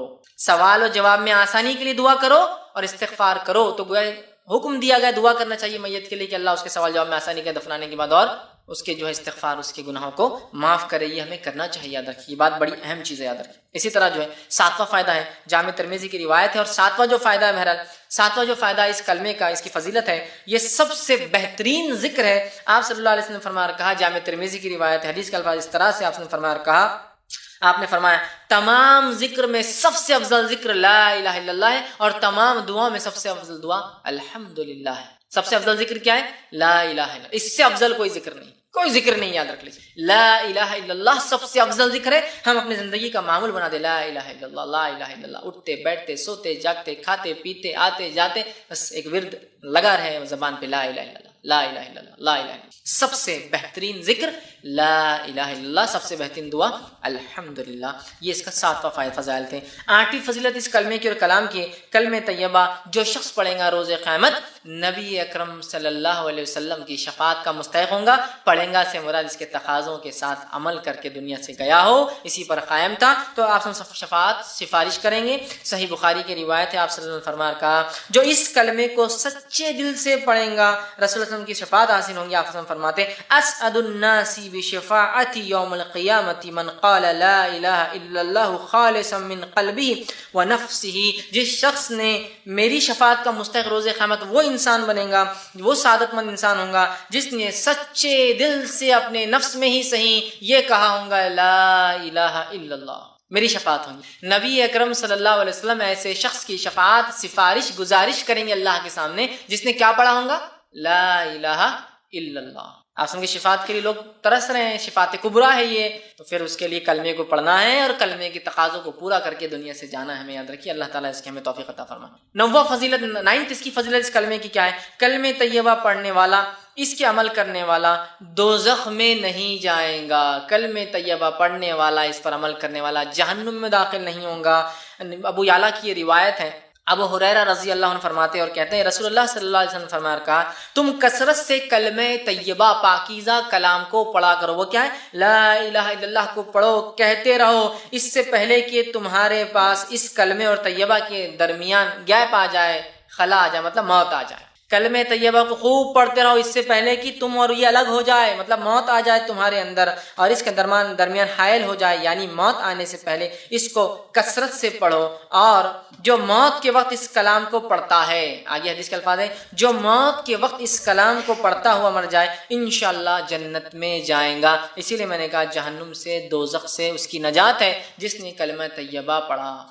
کثرت سے پڑھو اس سے پہلے کہ موت آ جائے، اور جس کا خاتمہ اسی پر ہو جائے لا الہ الا اللہ پر، تو وہ شخص جو ہے جنتی ہوں گا. اللہ رب العزت ہم تمام کو یہ توفیق دے کہ ہم لوگوں کا خاتمہ اسی کلمے پر ہو. جس کا خاتمہ اس کلمے پہ ہو لا الہ الا اللہ، بس وہ جنت میں جائیں گا، آپ نے فرمایا. اسی طرح آپ نے آگے فرماتے ہیں، مسند احمد کی روایت میں آتا ہے رسول اللہ صلی اللہ علیہ وسلم نے فرمایا میں ایک ایسا کلمہ جانتا ہوں جو اس کو سچے دل سے پڑھا اور مر جائے تو دوزخ کی آگ اس پر حرام ہو جائیں گی. صحابہ نے کہا کیا کلمہ ہے؟ تو کہا لا الہ الا اللہ. دوزخ کی آگ حرام، یہ کلمہ بڑا اہم کلمہ ہے. یہاں تک ہمیشہ اللہ سے حسن خاتمہ کی دعا ہم کرتے ہیں تو یہ دعا ضرور کرے کلمے سے ہمارا جو خاتمہ ہو. کلمے سے مراد لا الہ الا اللہ، بڑی اہم چیز ہے. جس کا خاتمہ ہو گیا بس جنت میں چلا گیا. ایک روایت میں جس کی شروعات پہلا کلام اس کی زندگی کا لا الہ الا اللہ ہو اور جس کا خاتمہ لا الہ الا اللہ پہ وہ جنت میں جائیں گا. اب ظاہر سے تو پہلی بار جب کوئی کہیں گا تو بچوں کو بہت تربیت دینا پڑے گی کہ پہلی بار بولے تو ممی ڈیڈی چاچا پھپھا یہ وہ بولنے سے پہلے کیا بولے؟ لا الہ الا. بہت ٹریننگ دینا پڑے گی نا، بچپن سے بولتے رہنا. جب پیدا ہوئے ایک آدھ مہینے بولو بولو بولو تو جب بولیں گے تو لا الہ الا اللہ بولے. اب پہلا کلمہ اور آخری کلمہ بڑی اہم بات ہے، وہ تو جنت میں گئے. ٹھیک. 10ویں فضیلت اس کلمے کی جو آتی ہے وہ یہ کلمہ طیبہ پڑھنے پر آسمان کے دروازے کھول دیے جاتے ہیں اور یہ کلمہ سیدھے عرش تک پہنچ جاتا ہے. اس کی خصوصیت اس کلمے کی. آئیے حدیث کے الفاظ سنیے. جامع ترمذی کی روایت ہے، آپ نے فرمایا اور کہا رسول نے فرمایا کہ جب بندہ سچے دل سے لا الہ الا اللہ کلمہ طیبہ پڑھتا ہے، لا الہ الا اللہ پڑھتا ہے تو اس کے واسطے آسمانوں کے دروازے کھول دیے جاتے ہیں اور یہ کلمہ عرش الہی تک پہنچ جاتا ہے، مگر شرط یہ ہے کہ اس کلمے کو پڑھنے والا گناہ کبیرہ سے بچتا رہے. تو یہ کلمہ عرش تک پہنچ جاتا ہے سیدھا. مطلب یہ کلمہ ڈائریکٹ میسج ہے، رب کو چلا جاتا ہے سیدھا نکل. آسمان کا کوئی دروازہ اس کو وتھ ہیلڈ روک نہیں سکتا. یہ سیدھے ساتوں آسمان کو پار کرتا ہے، رب کے عرش کے پاس چلا جاتا ہے. لیکن کنڈیشن یہ ہے اس کلمے کے عرش تک پہنچنے کے لیے کہ انسان کبائر سے، گناہ کبیرہ سے بچتا رہے. نا بڑے بڑے گناہوں سے نہ بچے تو یہ کلمہ عرش تک نہیں پہنچتا ہے، بیچ میں رک جاتا ہے. تو یہ کلمے کی پہنچ سیدھا عرش تک، سیدھا اوپر چلے جاتا ہے وداؤٹ کوئی مطلب ہوتا ہے نا آپ کو کسی کو ایس ایم ایس بھیجنا ہے، کوئی بڑے آدمی سے بات ہی کرنا ہے تو 10 جھمیلے ہوتے ہیں اس کے پیچھے. رب سے اگر تعلق قائم کرنا ہے تو کلمہ عرش تک پہنچ جاتا ہے. صرف شرط یہ ہے کہ گناہ کبیرہ سے انسان بچتا ہے. تو اس کلمے کی پہنچ عرش تک ہے، چونکہ عرش والے کا کلمہ ہے تو عرش تک پہنچ بھی جاتا ہے، بس پہنچانے والا گناہ کبیرہ سے بچتا ہے. 11واں اس کی فضیلت اس کلمے کی آتی ہے کہ مرنے والے کے پاس لا الہ الا اللہ پڑھانا چاہیے. اگر پڑھتے ہوئے مر گیا تو جنت میں. مطلب پہلے تو آ گئی بات مرتے وقت جو پڑھ لے جنت میں، لیکن یہاں اضافہ کیا ہے؟ مرنے والے کو لا الہ الا اللہ کی تلقین کرنا چاہیے. اس سے یہ بات پتہ چل رہی ہے کہ بہت اہم کلمہ ہے، بہت بڑی فضیلت ہے. تبھی تو مرنے کے وقت یہ کہنا ہے ہم کو، کس کو؟ مرنے والے کو. کیا کہنا ہے؟ لا الہ الا اللہ کی تلقین، ہے نا. حدیث کے الفاظ دیکھیے، 11ویں فضیلت ہے یہ، طبرانی کی روایت ہے. آپ صلی اللہ علیہ وسلم فرمایا، کہا نبی اکرم نے فرمایا اور سامنے کہا کہ لا الہ الا اللہ جس نے پڑھا وہ اس کلمہ طیبہ کو سن کر خود بھی پڑھے. مطلب آپ فرماتے ہیں جو مرنے والے کے پاس جائے اور اس کے پاس جا کر لا الہ الا اللہ پڑھے اور اس مرنے والے کو تلقین کرے، خود بھی پڑھے اور اس کو تلقین کرے، اگر یہ موت کے وقت پڑھتا ہوا مر گیا تو جنت میں ہوگا. صحابہ نے سوال کیا، رضوان اللہ تعالیٰ اجمعین نے سوال کیا کہ عرض کیا رسول اللہ صلی اللہ علیہ وسلم اگر کوئی تندرستی کی حالت میں اس کو پڑھے؟ تو آپ نے کہا پھر تو یہ سب سے اچھی چیز ہے، لیکن جب کوئی مرنے کے وقت ہو تو ہم اس کے پاس جائیں، جا کر اس کو لا الہ الا اللہ لا الہ الا اللہ لا الہ الا اللہ کہیں. ہمارے پڑھنے سے ہو سکتا ہے اس کے زبان سے بھی وہ لفظ نکلے لا الہ الا اللہ، تو وہ ایسا انسان جس کا کلام لا الہ الا اللہ آخری اور اس پر اس کی موت آ جائے وہ جنت میں جانے والا ہے. تو میت کے پاس لا الہ الا اللہ کی تلقین کرنا ہے. زمین جائیداد کا نہیں پوچھنا ہے، پراپرٹی کسے ڈسٹریبیوٹ نہیں پوچھنا ہے، وہ زمین کا کیا کرنا ہے، یہ پلاٹ کچھ نہیں پوچھنا ہے ان سے، بچوں کی شادی کیسے کریں گے کچھ نہیں پوچھنا ہے سوائے اس چیز کی تلقین لا الہ الا اللہ. کچھ کھلائیے پلائیے بھی مت. بہت سارے لوگ یہ غلطی کر دیتے ہیں موت کے وقت، آخری ٹائم پہ دودھ پی لے تو کوئی فضیلت نہیں، آخری ٹائم پہ پانی پی لے تو کوئی فضیلت نہیں، آخری ٹائم پہ کلمہ پڑھ لے تو سب کچھ ہو گیا. یہی تلقین کر لا الہ الا اللہ. تو کہا جس کا آخری کلام یہ ہو جائے، زندگی میں پڑھے تو بہت افضل ہے، وہ تو اچھا آپ نے فرمایا، لیکن جو مرے اور مرتے وقت کا زبان سے تلقین کرو، تم بھی پڑھو، اور اگر وہ پڑھ لے اس کی زبان سے نکل جائے تو بس پھر تو وہ کیا ہوں گا؟ جنت میں جائیں گا. اسی طرح جو ہے ایک اور روایت کے اندر آتا ہے جو کہ بخاری کی روایت ہے، جو ہے حضرت عتبہ بن مالک رضی اللہ عنہ اس کے راوی وہ کہتے ہیں آپ نے فرمایا اور کہا جو اللہ کی رضامندی کے لیے کلمہ طیبہ لا الہ الا اللہ پڑھے، قیامت کے دن دوزخ کی آگ اس پر حرام ہو جاتی ہے۔ بخاری کی روایت، دوزخ کی آگ اس پر حرام ہو جاتی ہے، پہلے بھی آئی یہ بات، اور اگر مرتے وقت پڑھ لے تو جنت اس پر واجب ہوتی ہے۔ 12ویں اس کی فضیلت اس کلمے کی ہے، کلمہ طیبہ کا پڑھنے والا جہنم سے نکالا جائے گا۔ اب چلے گیا کوئی انسان جہنم میں، گناہ گار تھا، چلے گیا اور بھگت رہا ہے سزا جہنم کی، تو نکلنے کا سامان بھی کلمہ طیبہ ہے۔ مرتے وقت پڑھ لے تو جنت، پڑھ لیا تو جہنم حرام ہو گئی۔ موت کے وقت پڑھا جانا چاہیے، قبر میں آ کے کلمہ آپ کو جو ہے ثابت قدم رکھیں گا۔ مر گیا انسان، گناہ گار تھا، گناہوں کی سزا بھگت رہا ہے، لیکن اگر کلمہ طیبہ پڑھا ہوں گا تو نکلنے کا راستہ باقی ہے، ابھی اس نے اپنے لیے ایک راستہ باقی رکھا۔ حدیث کے الفاظ سنیے، آپ صلی اللہ علیہ وسلم نے فرمایا، مستدرک حاکم کی روایت، آپ نے فرمایا اور کہا، اخرجوا من النار من قال لا الہ الا اللہ وفی قلبہ ذرۃ من الایمان۔ اللہ رب العزت روز قیامت کہیں گا فرشتوں سے، اے فرشتوں، اخرجوا من النار، نکال لاؤ ناک سے ان لوگوں کو، کن لوگوں کو؟ من قال لا الہ الا اللہ، جس مطلب لوگ نکلتے جائیں گے سائے بھگت کے، لیکن اللہ ایک دم اعلان بھی کرے گا، نکال لو بس ان لوگوں کو جہنم سے جس نے کیا کیا ہو، من قال لا الہ الا اللہ، جس نے لا الہ الا اللہ کہا ہو، فی قلبہ، زبان سے نہ بھی کہا ہو تو دل میں تو کہا ہو کم از کم، ایسا بھی لا لو اٹھا کر۔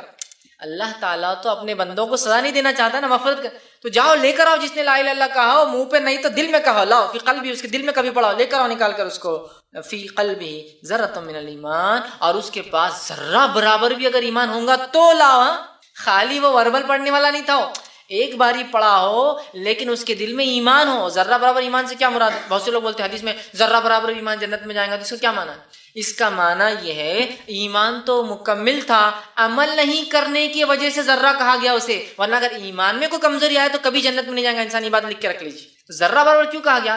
ایمان تو مکمل ہو اس کا، لیکن عمل نہیں کرنے کے ذرہ کے لفظ استعمال کیے گئے۔ بہت سے لوگ بولتے ہیں اپن ایمان کیسا بھی چل رہا، ذرہ کا لفظ ہے نا، ذرہ تو ہے اپنے پاس، نہیں، ذرہ سے مراد ایمان مکمل تھا، جیسا ہونا ویسا تھا، لیکن اعمال نہیں ہونے میں ذرہ کہا جا رہا ہے اس حدیث میں۔ تو کہا ذرہ برابر ایمان ہو اور دل میں لا الہ الا اللہ کہا ہو، اس کو نکال کے لاؤ، اخرجوا من النار من قال لا الہ الا اللہ، نکال لاؤ اس کو جس نے لا الہ الا اللہ کہا ہو۔ پھر آگے فرمایا وذکرنی، اور میرا کبھی ذکر کیا ہو، وخافنی فی مقام، اور کبھی میرے سامنے کھڑے ہونے سے ڈرا ہو۔ ان سب کو لاؤ، دل میں پڑھا ہو، کبھی منہ سے کہا ہو، اور میرا ذکر کیا ہو کبھی، اور میرے سامنے کھڑا ہونے سے ڈرا ہو، یہ سب لوگوں کو نکال کے لاؤ، اور فرشتے جا کر نکال کے لائیں۔ 13واں فائدہ اس کلمے کا لا الہ الا اللہ کے فوائد اور اس کے فضائل جو ملتے ہیں وہ یہ ہے، جو شخص 10 مرتبہ اس کلمے کو پڑھیں گا وہ اس کی مثال ایسی ہے جیسے کہ اس نے جو ہے 4 غلاموں کو آزاد کیا۔ حدیث میں الفاظ میں آپ سے فرماتے ہیں، جو شخص لا الہ الا اللہ وحدہ لا شریک لہ لہ الملک وله الحمد وهو علی کل شیء قدیر، لیکن اس میں بھی لفظ لا الہ الا اللہ وحدہ لا شریک، نہیں کوئی معبود حق سوا اللہ رب العزت کے، وحدہ وہ ایک ہے، لا شریک لہ اس کے ساتھ کوئی شریک نہیں، اس کا کوئی ہمسر نہیں، اس کا کوئی برابر نہیں، اس کے لائق کوئی عبادت میں نہیں ہے، اس کی کوئی صفات نام اور صفات کسی کی وجہ سے نہیں ہے، لا شریک کوئی شریک نہیں، لہ الملک اسی کے لیے ساری ملکیت ہے، والحمد تمام تعریف ہے اسی کے لیے، وهو علی کل شیء قدیر وہ ہر چیز پر قادر ہے۔ جو اس کو پڑھ لیں گا 10 مرتبہ پڑھیں گا تو اس کو ایسا ثواب ملیں گا جیسے اس نے اسماعیل علیہ السلام کی اولاد سے 4 غلاموں کو آزاد کیا ہو۔ اسماعیل علیہ السلام کا حسب اور نسب یہ دنیا کا سب سے پاکیزہ حسب اور نسب ہے۔ آپ صلی اللہ علیہ وسلم نے فرمایا، آدم سے لے کر مجھ تک میری نسب میں کسی نے زنا نہیں کیا۔ کافر تو ہو سکتے ہیں، نسب کے اعتبار سے کوئی فالٹ نہیں، نسب پاکیزگی نسب کی کہ ساری اولادیں جو ہے کوئی ولد الزنا نہیں ہے، تو کہا میری نسل میں آدم سے لے کر، اور آسم اسماعیل علیہ السلام کی نسل سے تھے، تو گویا اسماعیل علیہ السلام مطلب سب سے پاکیزہ نسل میں سے 4 غلام آزاد کرنے کے برابر ہے۔ حدیث میں اسماعیل علیہ السلام کی اولاد میں سے، مطلب سمجھ اسماعیل علیہ السلام کی اولاد تو کسی نے غلام بنا دیا، ان میں سے 4 لوگوں کو آزاد کرنے کا ثواب ہے 10 مرتبہ لا الہ الا اللہ وحدہ لا شریک لہ لہ الملک وله الحمد وهو علی کل شیء قدیر پڑھنے کا۔ اس میں شروعات لیکن پھر لا الہ الا اللہ، یہ کلمے کی فضیلت دیکھیے، اصل تو یہی ہے، اس کے بعد پوری تعریف ہے، نہیں کوئی معبود برحق سوا اللہ کے، وحدہ پھر وہ ایک ہے، اصل کلمہ لا الہ الا اللہ ہی اس کے اندر، وہ ایک ہے، اسی کے لیے ملکیت ہے، اس کا ہمسر کوئی نہیں ہے، ساری تعریف اسی کے لیے ہے، اور وہ سب چیز پہ قادر ہے نا۔ یہ 13واں فائدہ تھا۔ 14 بینیفٹ لا الہ الا اللہ کا پڑھنے کا، اس کا فضیلت واتی ہوئی ہے، اس کلمہ طیبہ میں اسم اعظم ہے، اللہ کا وہ اسم ہے، وہ نام ہے جو نام اللہ کو سب سے زیادہ پسند ہے، اور جس نام کے وسیلے سے جب دعا کی جاتی تو اللہ دعا کو رد نہیں کرتا۔ بہت سے لوگ بولتے دعائیں مانگے تو کیا وسیلہ لیں، یہ وسیلہ ہے اسم اعظم۔ آپ نے کیا فرماتے سنیے، حدیث مسند احمد کی ہے، حدیث کا الفاظ اس طرح سے، آپ نے فرمایا کہا جو اسم اعظم کے ساتھ دعا کریں گا اللہ تعالیٰ اس کی دعا قبول فرمائیں گا۔ جو حضرت اسماء بنت یزید جو ہے رضی اللہ عنہا جو ہے فرماتی کہ آپ نے فرمایا کہ اللہ کا اسم اعظم بڑا نام ان دو آیتوں میں ہے. جو اسم اعظم کے ساتھ دعا کریں گا اللہ اس کی دعا کو رد نہیں کریں گا. پھر اسما بنت یزید رضی اللہ عنہ فرماتی ہے کہ آپ صلی اللہ علیہ وسلم نے فرمایا ان دو آیتوں میں اللہ کا اسم اعظم ہے. ان دو آیتوں میں جو اللہ کے اسم نام ہے اس نام کے وسیلے سے کوئی دعا مانگے تو اللہ دعا رد نہیں کرتا. پہلی آیت کون سی؟ سورہ بقرہ سورہ نمبر 2 آیت نمبر 163 163 میں اللہ نے فرمایا وَإِلَٰهُكُمْ إِلَٰهٌ وَاحِدٌ لَا إِلَٰهَ إِلَّا هُوَ الرَّحْمَٰنُ الرَّحِيمُ. یہ آیت کیا ہے؟ وَإِلَٰهُكُمْ إِلَٰهٌ، تمہارا معبود صرف تمہارا عبادت کے لائق صرف ایک ہے، واحد ایک ہے، لا الہ الا ہو، نہیں ہے کوئی معبود برحق سوائے اس اللہ کے. هو الرحمن الرحیم، وہ بڑا رحم کرنے والا، نہایت مہربان اور رحم کرنے والا ہے. تو یہ اسم اعظم ہے. اس میں کیا ہے؟ لا الہ الا ہو، لا الہ الا الرحمن الرحیم. تو یہاں بھی لا الہ کا لفظ دیکھیں پھر اس جملے کے اندر اس میں اعظم میں بھی آ گیا. دوسرا آپ نے فرمایا سورہ آل عمران کی آیت نمبر 2 جس میں اللہ نے فرمایا اللہ لا الہ الا هو الحی القیوم، اللہ لا الہ الا حی القیوم. تو کہ حی اور القیوم، لیکن اس سے پہلے دیکھیں اللہ لا الہ الا حی القیوم کہ اللہ وہ ہے جس کے سوا کوئی معبود برحق نہیں، وہ زندہ ہے اور تمام چیزوں کو قائم رکھے ہوئے ہے.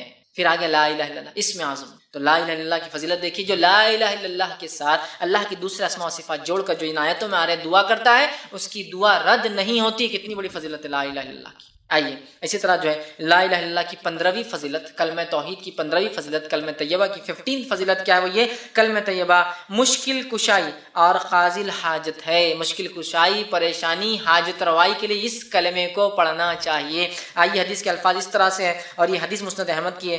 حضرت سعد رضی اللہ عنہ فرماتے اور کہتے ہیں رسول اللہ صلی اللہ علیہ وسلم نے فرمایا حضرت ذوالنون سے مراد یونس علیہ السلام، ٹھیک ہے، آپ فرماتے اور کہتے ہیں حضرت ذوالنون یونس علیہ السلام نے مچھلی کے پیٹ میں اللہ سے ایک دعا کی. اگر وہ یہ دعا نہ کرتے تو مچھلی قیامت تک یونس کو لے کر وہیں سمندر میں گھومتی رہتی. اگر یونس علیہ السلام یہ دعا نہ کرتے تو قیامت تک وہ مچھلی ان کو پیٹ میں لے کر گھومتی رہتی. اور وہ کیا دعا تھی جو مشکل کشائی میں جو یونس علیہ السلام نے کی؟ لا الہ الا انت سبحانک انی کنت من الظالمین. یہ دعا تھی جو انہوں نے کی، ہے نا. بہت سے لوگ اس کو آیت کریمہ بولتے ہیں، جلالی آیت بولتے ہیں. یہ آیت جو ہے ہر بار پڑھنا. کریمہ مطلب کرام، مطلب جس کی وجہ سے اللہ کرم کرتا ہے. جلالی مطلب اللہ رب العزت اس آیت کے پڑھنے کے بعد جلال میں آ جاتا ہے، دعاؤں کو سنتا ہے، یہ معنی ہوتا ہے. بہرحال تو اگر یونس علیہ السلام نے کیا دعا کی تھی؟ لا الہ الا انت سبحانک انی کنت من الظالمین. لا الہ الا انت، نہیں کوئی معبود برحق اللہ سوائے تیرے. سبحانک، تیری ذات پاک ہے کہ میں نے خطا کی بغیر سوچے سمجھے، بغیر تیرے فیصلے کی. یہ سوچا قوم اب گناہ کریں گی تو عذاب آئیں گا، نکل آیا سبحانک تیری ذات پاک ہے. انی کنت من الظالمین، اللہ میں ہی یقیناً خطا کاروں میں تھا، میں نے غلطی کی کہ تیرے حکم کے بغیر چلا آیا. یونس علیہ السلام نے کیا غلطی کر لی تھی؟ خطا کیا تھی ان کی کہ جب قوم کو دعوت دی، لگا کہ قوم ایمان نہیں لائیں گی، بادل آئے جو عذاب کے تھے، یونس علیہ السلام کو لگا کہ اب بادل اب عذاب لانے والے اور بغیر اللہ کے حکم کے نکل کے چلے گئے. جبکہ ہوا کیا؟ قوم یونس ایک ہی قوم ہے پورے قرآن میں جس نے عذاب کو پہچان لیا کہ عذاب ہے، باقی ساری قومیں غرق ہوں گی. جیسا کہ سمود کے پاس ہوا ہے، تو ارے یہ ہوا تو فائدے لانے والی، پالینیشن ہوگا، کیڑے آئیں گے، جھاڑ لگیں گے، وہ یہ سوچ رہے ہیں. کسی یونس علیہ السلام کے بادل آئے تو ارے بارش ہوگی، کھیتی باڑی ہونے والی، وہ سوچ رہے ہیں. یونس علیہ السلام کی قوم ایک ہی قوم ہے قرآن میں، جب بادل دیکھے سمجھ گئے عذاب کے ہیں، یہ بادل خوشخبریاں نہیں لائے ہیں، دیکھتے ہی توبہ کر لی. ایک ہی قوم ہے جس نے توبہ کی عذاب کو دیکھے، باقی ساری قومیں عذاب کو پہچان نہیں سکی اور ہلاک ہو گئی. اب قوم نے توبہ کر لی، یونس علیہ السلام چلے گئے پہلے ہی نکل کے. اللہ نے پھر سزا دی، اس لیے کہ اللہ اپنے نیک بندوں سے تھوڑی بھی خطا پسند نہیں کرتا ہے. سمجھ رہے آپ؟ سب سے اچھے اسٹوڈنٹ سے ٹیچر تھوڑی بھی غلطی پسند نہیں کرتا ہے. ایک غلط اسٹوڈنٹ کو تو چھوڑ ہی دیتا ہے، بھائی اس کو چلو ٹھیک ہے معاف کرتے رہیں گے، لیکن ایک سنسیئر اسٹوڈنٹ سے چھوٹی سی مسٹیک برداشت نہیں کرتا ہے. تو اللہ رب العزت کے برگزیدہ نبی ہے، تو چھوٹی سی مسٹیک بھی اللہ نے وہ نہیں کی، خطا پکڑ لی کہ آپ جاؤ مچھلی کے پیٹ میں، ڈبا دیا اس کشتی جس میں جا رہے تھے، اور آئی مچھلی نگل کے لے گئی. تو آپ سے فرماتے ہیں کہ اگر یونس یہ نہ پڑھتے تو اللہ تعالیٰ قیامت تک گھماتے رہتے یونس علیہ السلام کو. پھر آپ نے کہا رسول اللہ آگے فرماتے ہیں جو مسلمان اس آیت کریمہ کو پڑھ کر دعا کرے اللہ تعالیٰ اس کی دعا قبول فرمائیں گا. پھر آگے نا جملہ کیا ہے؟ لا الہ الا انت سبحان، آگے پھر لا الہ الا اللہ. لا الہ الا اللہ کی برکات فضائل اتنے زیادہ ہیں جس کی کوئی انتہا. آئیے 16 بینیفٹ، 16ویں فضیلت لا الہ الا اللہ کی کیا ہے؟ کلمہ طیبہ پر اسلام کی بنیاد قائم ہے. اسی کلمے پر اسلام ٹکا ہوا ہے پورا. آپ سن گی کئی حدیثیں اتنی ہیں کہ کسی کو انتہا نہیں کہ بنی الاسلام علی خمس، اسلام کی بنیادیں 5 چیزوں پر ہے. شہادت لا الہ الا اللہ وان محمد صلی اللہ، گواہی دیتا ہوں کہ اللہ کے سوا کوئی معبود برحق نہیں اور میں محمد صلی اللہ علیہ وسلم رسول ہوں. تو کلمہ طیبہ، اور آپ دیکھیے کوئی بھی مسجد میں چارٹ ہوتا ہے شہادت، نماز، روزہ، زکوٰۃ، حج، ایک جھاڑ اس کو 5 پھول بتاتا، بنیاد ہے، فاؤنڈیشن ہے یہ اسلام کے، اور ان 5 میں سے بھی لا الہ الا اللہ سب کا بیس ہے۔ روزہ بھی تب قبول جب کلمہ صحیح، توحید صحیح، نماز بھی جب قبول جب توحید صحیح، زکات بھی جب قبول جب توحید صحیح، سب چیزیں جبھی قبول، حج بھی تبھی قبول جب توحید صحیح۔ تو یہ بیس ہے، تو کلمہ طیبہ فاؤنڈیشن ہے، بیس ہے اسلام کا، جس کا یہ غلط اس کا پورا اسلام غلط، جس کا یہ صحیح پورا اسلام صحیح۔ 16 بینیفٹ فضیلت، پورا اسلام اس پر ٹکا ہے۔ تو کلمہ طیبہ کو معنی کو سمجھنا، اس کے مطابق زندگی گزارنا، یہ ہماری ضرورت ہے، ورنہ ہم ناکام کہلائیں گے آخرت میں۔ 17واں فائدہ اور آخری فائدہ جو آج رکھوں گا اس کی فضیلت، کلمہ طیبہ کی، لا الہ الا اللہ کی، وہ کیا ہے؟ کلمہ طیبہ کا وزن بڑا بھاری ہے، اس کی اتنی بڑی فضیلت۔ آئیے کیا فضیلت ہے کہ موسیٰ علیہ السلام جیسے نبی بھی پریشان ہو گیا اس کی فضیلت سنیے۔ آئیے حدیث کے الفاظ اس طرح سے، صحیح ابن حبان کی روایت ہے، نبی اکرم صلی اللہ علیہ وسلم فرماتے اور کہتے ہیں، موسیٰ علیہ السلام نے ایک مرتبہ دیکھا سارے ہی لوگ لا الہ الا اللہ کہتے ہیں، میں نبی ہوں، میں کچھ ایکسٹرا کرنا چاہتا ہوں، مجھے کچھ الگ ملنا چاہیے۔ تو ایک مرتبہ اللہ سے کوشچن کیا، سوال کیا اور کہا، اے پروردگار، اے دنیا کائنات کو چلانے والے، آپ مجھے کوئی ایسے کلمہ سکھا دیجئے کہ جس کو پڑھ کر میں آپ کو یاد کرتا رہوں۔ ان کو کیا لگا، وہ نبی ہے، کچھ ہٹ کر پڑھنا چاہیے، نبی نے کچھ ہٹ کر عبادت ہونی چاہیے۔ تو کہ اللہ کچھ ایسا کلمہ بتاؤ کہ جو کلمے کو میں پڑھوں تو اسپیشل آپ کی عبادت ہو، آپ کو یاد کروں، اور اس کے ساتھ دعا مانگا کروں آپ سے، میں اس کلمے کے ساتھ ٹھیک مانگا کروں۔ اللہ تعالیٰ نے فرمایا لا الہ الا اللہ، موسیٰ لا الہ الا اللہ پڑھو، اگر تم کو میرا ذکر کرنا ہے، سب سے افضل ذکر کرنا، اور اس کلمے کے ذریعے دعا مانگنا ہے، تو کون سا کلمہ ہے مانگنے کے لیے؟ لا الہ الا اللہ، اے اللہ تو ہی سب کچھ دینے والا، یہ کلمہ ہے، وسیلہ ہے۔ تو کہا دعا مانگنا ہے تو اس کلمے کے ذریعے مانگو۔ اب موسیٰ علیہ السلام نے فرمایا، حضرت موسیٰ علیہ السلام نے کہا، فرمایا یہ تو تیرے سارے ہی بندے کہتے ہیں نا، میں تو اسپیشل چاہ رہا ہوں نا، کچھ سبھی کہہ رہے ہیں، یہ بھی کہہ رہا ہے، وہ بھی کہہ رہا ہے، سبھی کہہ رہے ہیں، میری پوری قوم کہہ رہی ہے، آنے والے لوگ کہیں گے، پچھلے لوگوں نے کہا، میں تو اسپیشل چاہ رہا ہوں کچھ آپ سے، میں تو آپ سے کلام کرتا ہوں نا، کلیم ہوں، تو اسپیشل کچھ دیجیے مجھے۔ تو اللہ رب العزت نے فرمایا، موسیٰ علیہ السلام سے عرض کیا، یہ تو تیرے سارے بندے کہتے ہیں۔ اللہ تعالیٰ نے فرمایا یہی کلمہ پڑھا کر ہے موسیٰ، یہی کافی ہے۔ موسیٰ علیہ السلام نے کہا کوئی مخصوص چیز بتائیے، لیکن موسیٰ علیہ السلام کی فطرت تھی، ضد کرتے تھے اللہ سے، تو کہا نہیں کچھ اسپیشل مجھے چاہیے، اور یہ تو آپ سب بندے پڑھتے ہیں، سارے لوگ پڑھتے ہیں، مجھے اسپیشل چاہیے۔ تو اللہ تعالیٰ نے موسیٰ علیہ السلام نے کہا نہیں مجھے کچھ مخصوص چیز بتائیے۔ اللہ رب العزت نے فرمایا اے موسیٰ تم اس کلمے کو معمولی سمجھتے ہو، معمولی سمجھتے ہو؟ اگر اس کلمے کا وزن ترازو میں کیا جائے اور ایک پڑھنے میں ساری زمین اور ساری آسمان، مطلب 7 زمین اور 7 آسمان، مطلب 14 چیزیں رکھ دی جائے، اور دوسرے پڑھنے میں صرف لا الہ الا اللہ جس کو تم معمولی سمجھ رہے ہو، مجھ سے کچھ ایکسٹرا مانگ رہے ہو، اگر اس کو رکھ دیا جائے تو لا الہ الا اللہ کا پلڑا بھاری ہو جائے گا، اور 7 زمین اور آسمان ہلکے ثابت ہوں گے۔ اور 7 زمین اور آسمان کا وزن کیا ہو سکتا ہے ہم اندازہ نہیں لگا سکتے، ان امیجنیبل اماؤنٹ آف ویٹ ہے وہ، اس وزن کا اندازہ نہیں۔ ہماری دنیا کا وزن کتنا ہوگا، ہماری صرف ملکی وے گیلیکسی میں ہمارے سورج اور ہماری جو آس پاس جو کائنات میں پلانٹ جس کو کہتے ہیں ان کا وزن کتنا ہوگا، اور ہماری ملکی وے گیلیکسی جس کے اندر دودھیا گیلیکسی میں 100 ٹریلین سٹار ہے، بہت بڑی گنتی ہوتی ہے، 100 بلین کا 1 ٹریلین ہوتا ہے، 100 ٹریلین سٹار ہے، اور ایک ایک تارہ سورج سے بھی کہیں کہیں گنا 10 10 20 20 30 30 40 40، بلکہ سورج کے مقابلے میں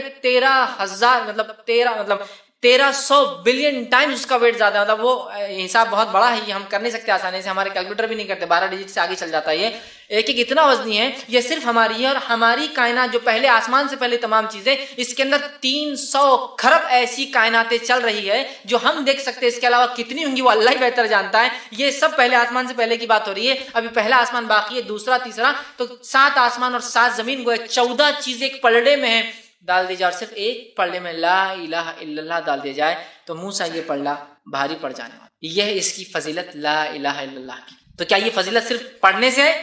نہیں میرے بھائیوں، پڑھ کر اس کے تقاضوں کو پورا کر کے ساری زندگی توحید پر گزار کے اسی پر مرنے پہ ملتی ہے فضیلت۔ یہ کلمہ بہت بھاری کلمہ جو ہمیں مل چکا ہے، یاد رکھیے، اس کا فائدہ اٹھانے کی ضرورت ہے۔ آئیے آگے ایک اور واقعہ سنیں، بڑا پیارا واقعہ ہے اور مسند احمد کی روایت۔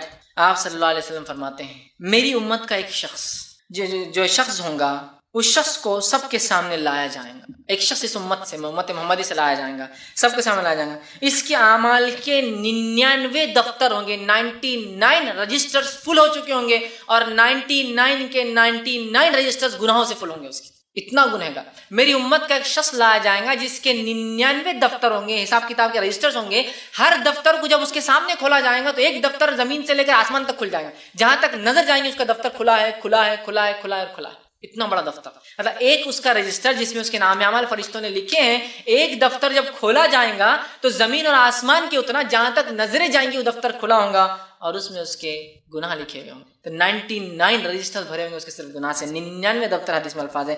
اللہ سبحانہ تعالیٰ اس سے فرمائیں گا اور اسے کہیں گا کیا تو ان دفتروں میں سے کسی دفتر اور کسی فرشتے کی لکھی ہوئی چیز کا انکار کرتا ہے، ڈینائل کرتا ہے کہ میں نے گناہ نہیں کیا؟ کہیں گے اللہ نہیں، میں ایک چیز کا بھی تجھ سے انکار نہیں کر سکتا ہوں کہ گناہ میں نے نہیں کیا، مطلب میں نے سب کیا ہی گناہ، 99 رجسٹرز گناہوں سے فل ہے، ایک دفتر زمین سے آسمان کے بیچ میں کھلا ہے، سارے گناہوں سے بھرے۔ اللہ پوچھیں گا بندے تجھ پر کوئی ظلم تو نہیں ہو رہا ہے نا؟ میرے فرشتوں نے کوئی بات غلط تو نہیں لکھی ان دفتروں میں سے؟ چیک کر۔ وہ کہیں گے اللہ ایک بات بھی تیری فرشتوں نے غلط نہیں لکھی، سب کیا میں نے، واقعی میں اتنا گناہ گار تھا۔ انکار اقرار کر لیں گا، وہ کہیں گا دفتر کا انکار کرتا ہے، وہ لکھنے والے نگران فرشتوں سے تجھ پر کوئی ظلم کیا ہے؟ تو وہ شخص کہیں گا اور اللہ تعالیٰ سے فرمائیں گا اے اللہ تیرے فرشتوں سے کوئی خطا اور غلطی نہیں ہوئی میرے پروردگار۔ پھر اللہ تعالیٰ فرمائیں گا کیا تجھے کوئی عذر ہے؟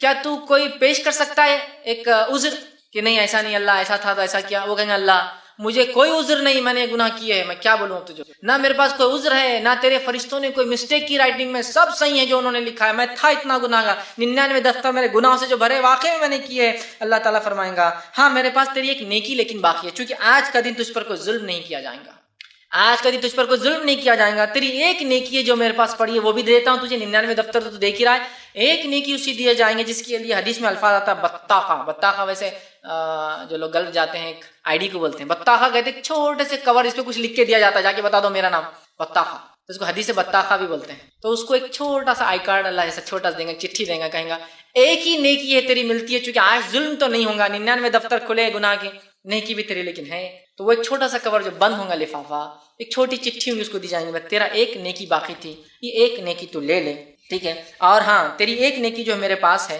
تو اس نیکی کو لے لے، اور قیامت کے دن تجھ پر کوئی ظلم نہیں کیا جائے گا، جو تیرے گناہ ہے اس کی سزا دی جائیں گی، جو تیری نیکیاں وہ بھی تجھے دی جائیں گی نا، ایسا نہیں کہ اتنے گناہ ہے تو تیری ایک نیکی نہیں، لے تیری نیکی دی جائیں گی، اور اس کے بعد وہ نیکی کو لیں گا، پھر ایک پرچہ نکالا جائے گا جس میں جو ہے وہ جو پرچہ ہوگا، جب وہ پرچے کو وہ انسان کھولے گا اس پرچے میں لکھا ہوگا اشہد ان لا الہ الا اللہ و اشہد ان محمد عبدہ و رسولہ، یہ لکھا ہوا ہوگا۔ اس نے زندگی میں ایک بار گواہی دی تھی کہ میں گواہی دیتا ہوں کہ اللہ کے سوا کوئی معبود برحق نہیں، اور میں گواہی دیتا ہوں کہ محمد صلی اللہ علیہ وسلم اس کے بندے اور رسول ہے، بندے اور رسول، اور بندہ انسان ہوتا ہے، یاد رکھیں عبد کہتے ہیں انسان کو، بندے اور رسول ہے، ایک انسان ہے اور اس کے رسول ہے، یہ اس میں لکھا ہوگا۔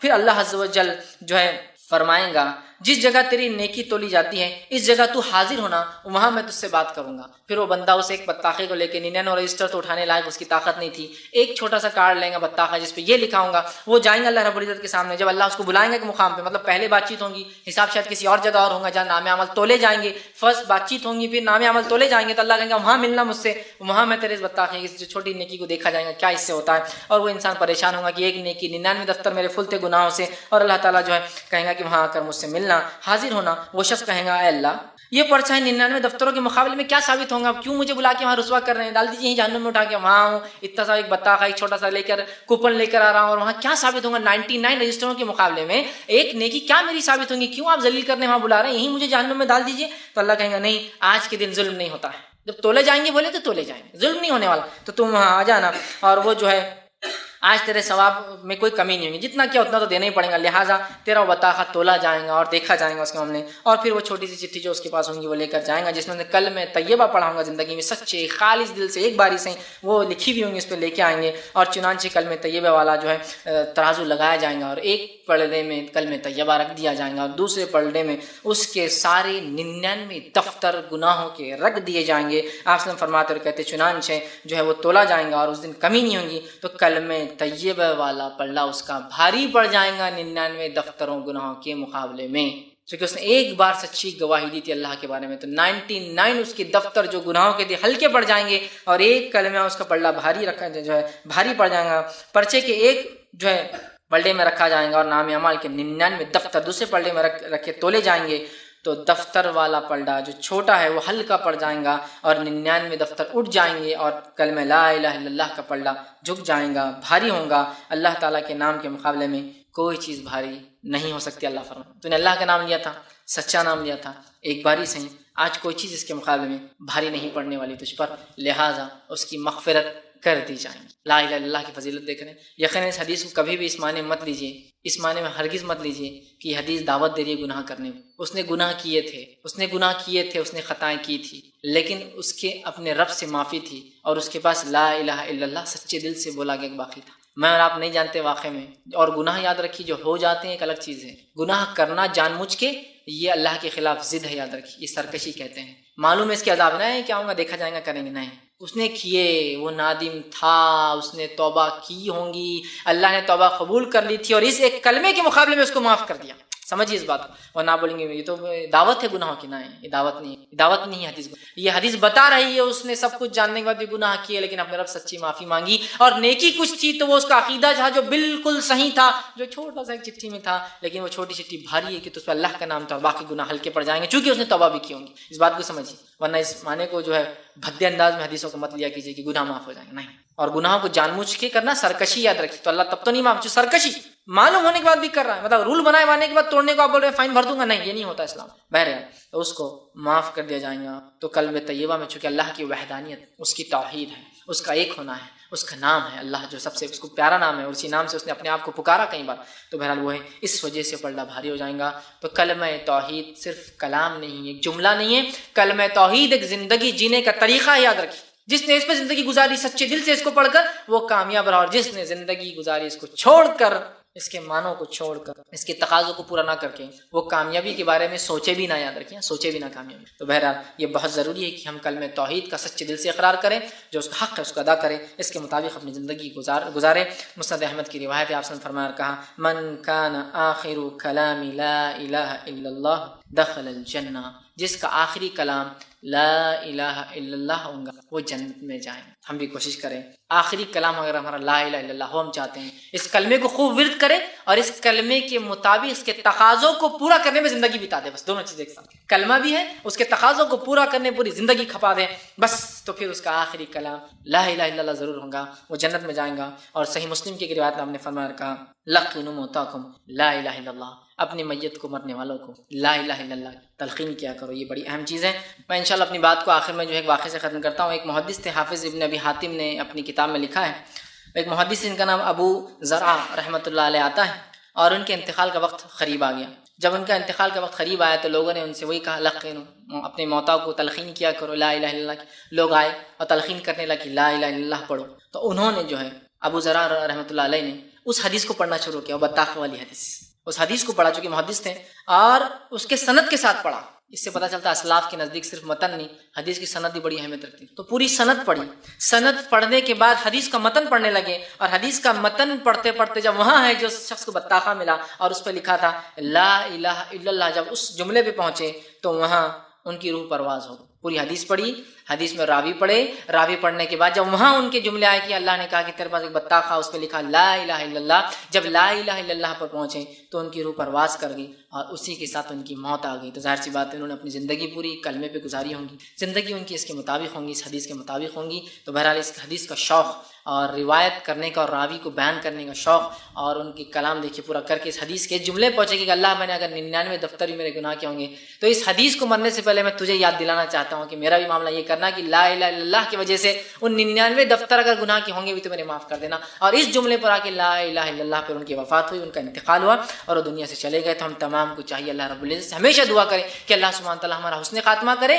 اور ہمیں جو ہے موت سے پہلے یہ کلمہ ضرور بھی ضرور نصیب کرے جس کو لا الہ الا اللہ کہتے ہیں، لا الہ الا اللہ محمد رسول اللہ، یہ کلمہ ہماری زبان پر ہو۔ جس شخص کو اگر ایسی موت آ جائے جس نے اپنے آخری جملے اور کلام میں لا الہ الا اللہ محمد رسول اللہ پڑھا، میں نہیں سمجھتا ہوں اس سے بہتر اور اس سے اچھی موت کسی کی پر ہو سکتی ہے۔ تو ہمیں چاہیے اپنے حسن خاتمہ کی ہم دعا کریں اور اللہ سے ضرور دعا کریں کہ اللہ ہمارا خاتمہ جو ہے ضرور جو ہے اس کلمے پہ لا الہ الا اللہ محمد رسول اللہ پہ ہو۔ لیکن میرے بھائیوں اس کلمے کے کچھ تقاضے ہوتے ہیں، ان تقاضوں کو بھی پورا کرنا ضروری ہے، صرف کلام یا صرف جملہ اصل نہیں ہے، جملے کے ساتھ کچھ اعمال ہے وہ کرنا ہے۔ تو ہمیں اپنی زندگیوں کو اس کلمے کے مطابق لا الہ الا اللہ محمد رسول اللہ، اللہ کے حکم اور رسول کے حکم کے مطابق۔ یہ تو کلمہ ہم چاہ رہے ہیں نا آخر میں جو پڑھ رہے ہیں وہ تو خالی جملہ ہے، لیکن اس سے پوری زندگی لگی ہے۔ گویا یہ ایک وہ ہوتا ہے نا کہ پانی کے اندر جو برف ہوتا ہے اس کی ایک آئس برگ جس کو اس کی ایک نوک ہے، نیچے پورا پہاڑ ہوتا ہے، اس کا پہاڑ جو ہوتا ہے زمین پہ اتنا اونچا ہوتا ہے، نوک ہوتی ہے، لیکن اصل سائنس کہتی ہے وہ پہاڑ نیچے کئی گنا بڑا ہوتا ہے۔ تو بس یہ تو لا الہ الا اللہ ایک جملہ ہے لیکن اس کے پیچھے پوری زندگی لگی ہے۔ محمد رسول اللہ ایک جملہ ہے لیکن پوری زندگی اس نبی کے طریقے پر، یہ اصل چیز ہے۔ تو جس نے اپنے رب کو مانا، اس کے مطابق عمل کیا، اور جو اپنے آخری نبی کو مانا اس کے مطابق کیا، لا الہ الا اللہ محمد رسول اللہ، بس یہ دو شخصیات ہیں، ان کے مطابق زندگی، اس کو شریعت کہتے ہیں، شریعت کے مطابق زندگی گزر جائے، اللہ کے کلام اور محمد صلی اللہ علیہ وسلم کے کلام دونوں ملا کے بنتی ہے شریعت قرآن اور حدیث.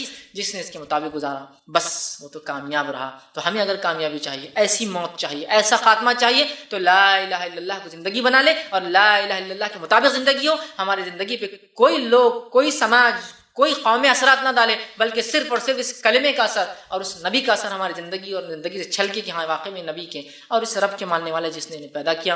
یہ نہ ہو کہ منمانی کی، رب کو چھوڑ کے دوسروں کو پکارا، شرک کیا اور نبی اکرم صلی اللہ علیہ وسلم کی اتباع کے خلاف آپ کی نافرمانیاں کی اور پھر کہہ رہے لا الہ الا اللہ. یہ لا الہ الا اللہ کچھ کام نہیں آنے والا جب تک کہ اس کے پیچھے تقاضے عمل نہ کیا گیا.